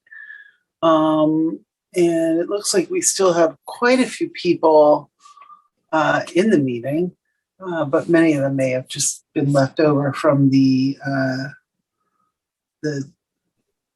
previous item. So we've got 169 Ridgeway Avenue, and we have 100 Cascade. Chair Newton, if I could just report out that staff tried to find a definitive answer to the question of a action by the commission on a 3-2 vote. And practice in the past has been that a majority of commissioners for a quorum meeting is sufficient to pass a motion. We were unable to find specific language in the zoning ordinance governing that. So we're going to go on the basis that the commission did take action, even though it was less than a majority of the total commission. I mean, as a practical matter, the commission's going to be able to make a decision at their next month's meeting. And, I'm assuming that they will be able to work with whatever version of a resolution that staff bring to them. And if we don't like it, we can go back to the one you brought to us tonight, which is unlikely, but we'll see what happens, right? Yeah, it wasn't a decision up or down, it was a continuance. So I think that gives us a lot more leeway right. In any event. We're coming back. You'll have enough people voting one way or the other at next month's meeting, right? And I believe the requirement of having a majority of the 7 members that you speak to, then, is only when we are recommending an ordinance code change to the town council do we need the 5 of 7 members to vote in favor of that. And if you recall, that was what the issue was with the cannabis ordinance action of the planning commission. Anything other than that is just a majority of the quorum that is present at a meeting. Yeah, we'll get a firm answer from council for the next meeting, because it's something that we shouldn't, your commission shouldn't have to worry about. So we'll clarify that. She says it so authoritatively. I don't know. Well, that's my recollection too. So Commissioner Fernandez, you're on mute. You're on mute. You're still on mute. Okay, I'm unmuted. Should we return our staff reports to you, Linda? so you can have them? No, you should keep them Okay, I'll keep them. because you're going to hear it in November. You're going to be doing your resolution. Yeah. You need to refer to them. We'll get it again. Okay, I'll just hold on to them then. Generally, do you want us to return staff reports? So yes, because if you can return your staff reports with the plans, because the plans we keep in case someone appeals and we have to provide those plans to the town council. Okay, but for now, since it's continued, we'll keep everything. All right, thank you. Okay, so And you said November, but I think you meant October. Thank you. Don't mess with me. October. Oh, and Linda, as a reminder, I may or may not be able to make the October meeting. Okay, I'll make a note. I won't be able to see, so that might get tricky. Okay. Oh, that's so. I'm sorry. I'm laughing. I just know, feel it's fun. There's we're at this late hour. Okay, we've got 169 Ridgeway and 100 Cascade, and I want to know if the applicants for 169 Ridgeway are here. If you guys are here, if you could just raise your hand. I don't want to Cascade open is it up, on the but I just want agenda. to see if they're here. I don't see them. So you don't see Dylan Riley or Alex Riley? No. No. They should raise their hand if they're here, or if whoever, whatever their screen name is. They raised their hand and nobody raised their hand. So I'm going to assume that the applicants for 169 Ridgeway are not here, and I'm going to see if we have a motion to continue that for a month. Well, then you're taking it out of order. Are you looking? Oh, why 169 Ridgeway comes before? Cascade is first. Yeah, we had a little issue with our agenda where you might be looking at I don't know how you would have gotten it, but we switched the order of those two. So on the final agenda that got posted, 100 Cascade is second, and 169 Ridgeway was third. Okay, I just have the one that was in my folder. Yeah. Okay. We apologize for the confusion. Okay, so sorry about that. Now 100 Cascade is here. Traders, let's see. They are here, you're telling me? The owner, yes. Okay. And Daniel. I see your hand. Thank you very much. You can put your hand down. All right. So, commissioners, I feel like because this applicant has been patient and waiting, we should hear this one, hold a public hearing, and do something about it. And but otherwise, assuming that our 169 Ridgeway folks, I would like to just do Cascade and maybe put off our August minutes for another day and our planning director's report, etc. Does anybody have a problem if all we take on for the rest of the evening is 100 Cascade? Commissioner Swift. I can't hear you. You're on mute. My only question is, I don't believe there's a requirement for an applicant to be at the planning commission when their item is heard. So I would just be concerned about continuing 169 Ridgeway to another meeting because the applicant isn't here without even hearing it or looking at it. Just my thought, because that then just postpones everything for them. Just a thought. Right. And I don't think there is a requirement that they be here. However, my initial thought was to put everything else off And only because the applicants for 100 Cascade have been patiently waiting do I really feel the need for us to continue trudging through this meeting tonight here. And if the 169 Ridgeway folks were in the call and waiting as well, I might also want to reward their patience. But as it is, since they aren't here, I feel less of an obligation to continue our suffering into the wee hours. So I would do it for 100 Cascade because they're here, but 169 Ridgeway, let's do it another day when they are here. Those are my thoughts. I would agree with you.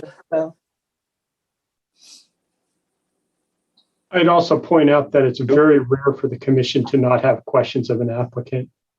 And that it's sort of when you open the public hearing and have a conversation and the applicant isn't there, or representatives aren't there to answer questions, it sort of creates a bifurcated process because you've had a public hearing, you've started to form opinions, but the applicant hasn't been part of the process. They're looking at a meeting recording to try to figure out what their response is. So it makes it awkward when they aren't present.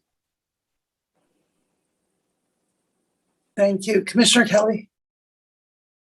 I have an administrative question. If I'm within the notification boundary, do I need to recuse myself? Yes. So I need to recuse myself for 100 Cascade. Okay. Okay. Can before we lose Commissioner Kelly's due to his need to recuse, can we make a decision as a planning commission that the only other item we're going to be really focused on tonight is 100 Cascade, so Commissioner Kelly doesn't have to worry about sitting there and listening to us and coming back when we're done? Is that something we can all agree to now, that 100 Cascade will be our last item and we'll continue everything else? Director Berto, Principal Planner Neal. I would recommend in that case you take the items out of order and come up with a quick vote on continuation on 169. So move to adjust the agenda to take 169 out of order and then take a motion to continue it, and that way it's done. Well, I would totally entertain that motion. I will move that given the late hour, we continue 169 Ridgeway to the very next commission meeting possible. I would recommend first you submit a motion to take 169 out of order. Just so it's clear. Okay, so first I move that we take it out of order. Second. We get so a second. that we can continue it. Is there a second? Second. Okay. Kelly. All right. Fregoso? Aye. Jansen? Aye. Kelly? Aye. Swift? Aye. Chair Newton? Aye. Okay, that motion carries. I now move that we continue 169 Ridgeway to the next available meeting, given the late hour. Is the next available meeting October? Our October meeting? Is that correct? Yeah. Yes. And can I make a friendly amendment on that to include the staff report, the planning director's report, as well as the minutes that are on our agenda? Yes. Good job. Awesome. Is there a second? Oh, you do accept that friendly amendment, Commissioner? I do. Is there a second to Commissioners Fregoso's motion as amended? Second. Motion Okay. Fregoso, second Jansen. Okay. Fregoso? Aye. Jansen? Aye. Kelly? Aye. Swift? Aye. Chair Newton? Aye. Okay. All right. And we will bid Commissioner Kelly adieu and good night. Yes, thank you. Have a great Night, evening. everyone. Bye. And now we can move quickly through number 100.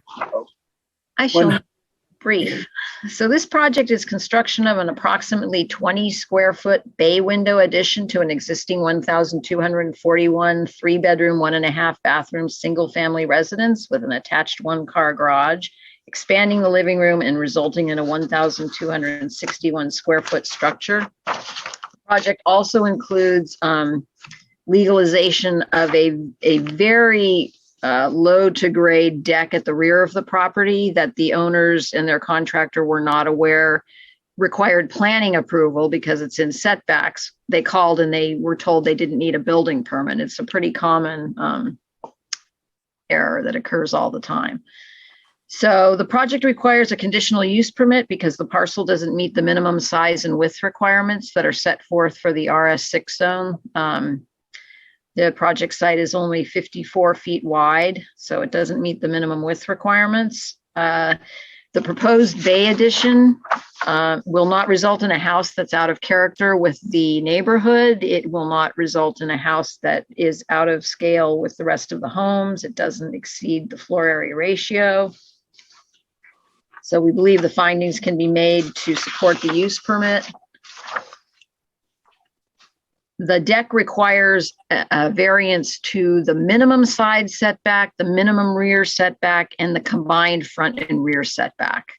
And the reason for the deck was the purpose for the deck is to keep the area that's being used in the backyard above the roots of an existing tree that's back there. And it's the deck is very low to grade. It's only 4 to 6 inches above the ground. So it's more of a box. And even standing on it, you can't see over the fences into the neighbor's yard. So it doesn't really impact the neighbors.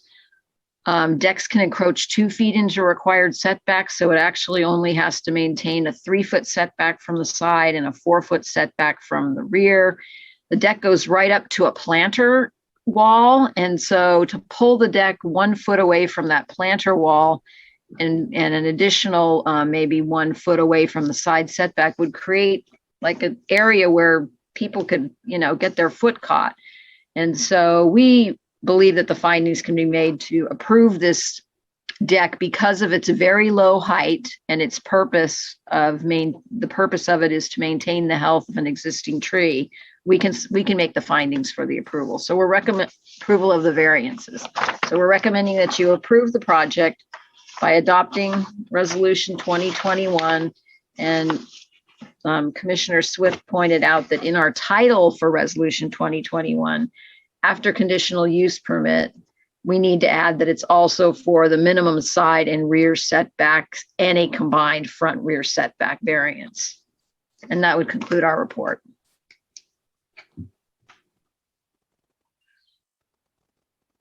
Thank you so much. Commissioner Fregoso. Yes, I am in total agreement with the staff report in all respects.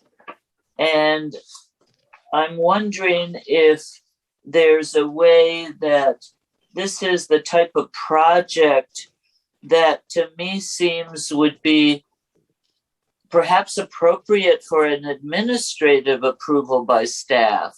Yes, it would. The bay window, I don't know if we need to somehow formalize some of these things to make them happen, but the bay window is such a simple thing.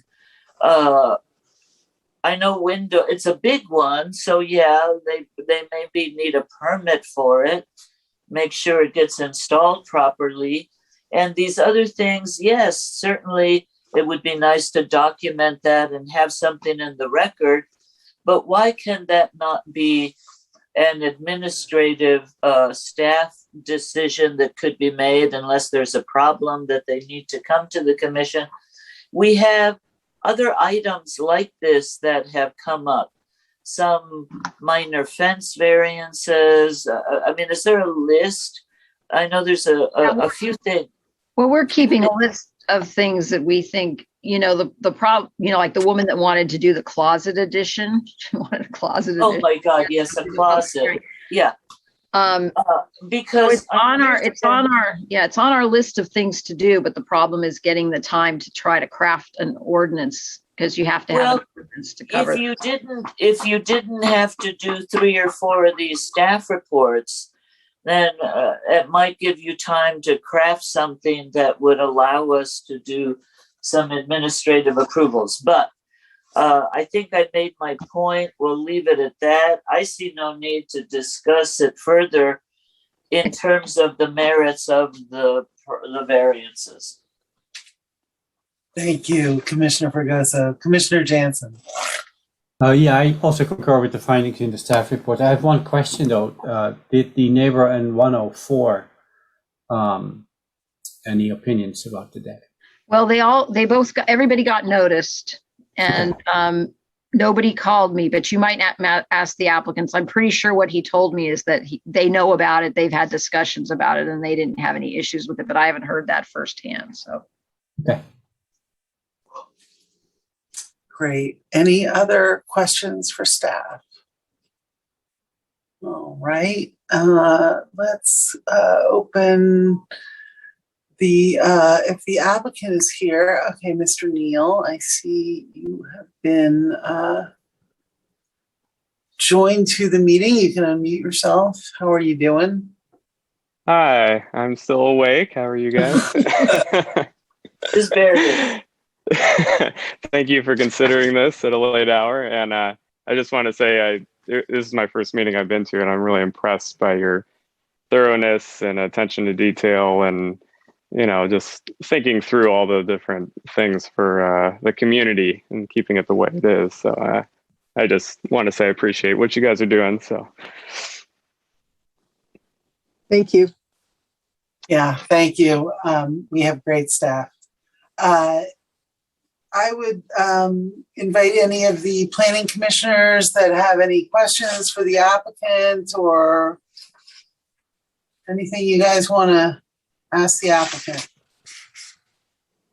All right, then, Mr. Neal, if you could just hold on a moment, I'm going to open up the public hearing, and if any other member of the public would like to speak on this matter, if you could raise your hand and let us know, that would be great. I don't see anybody raising their hand. So unless you want to comment now on the fact that nobody else commented on your application, Mr. Neal, I might close the public hearing, but I'll give you one last opportunity. Just, if not, I understand, and have a great evening. I don't think I have anything more to say other than my kids love it. So they love the deck. I have a 2-year-old and a 5-year-old, so they've been enjoying it. Yeah, I saw a little one on the picture too. Yeah. That's cute. Okay, I'm going to close the public hearing. Thank you very much. And bring it back for, Commissioner Swift has her hand up. So Swift. I was just putting it up for bringing it back to the Planning Commission for discussion. So if you're ready for that, I just want to say I approve this project, and I'm ready to do a motion whenever anybody is ready for that. I'm ready. I'm ready. All right. I make a motion to approve resolution 2021-21, a resolution of the Fairfax Planning Commission approving application number 21-19 for a conditional use permit and a combined front rear setback variance, a side and rear setback variance for a 20 square foot bay window addition to the existing single-family residence and legalization of a rear deck at 100 Cascade Drive with the following corrections to the resolution. So the third whereas would say combined front, rear setback variance, side setback variance, and rear setback variance.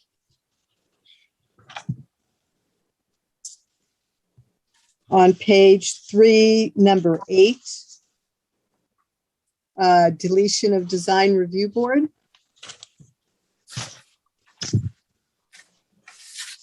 And then on page 4, under now therefore it be resolved, that first paragraph, the approval of the conditional use permit, side and rear setback variance and combined front rear setback variance are in conformance with a 2010-2030 Fairfax General Plan, the Fairfax Town Code, and the Fairfax Zoning Ordinance, Town Code Title 17, and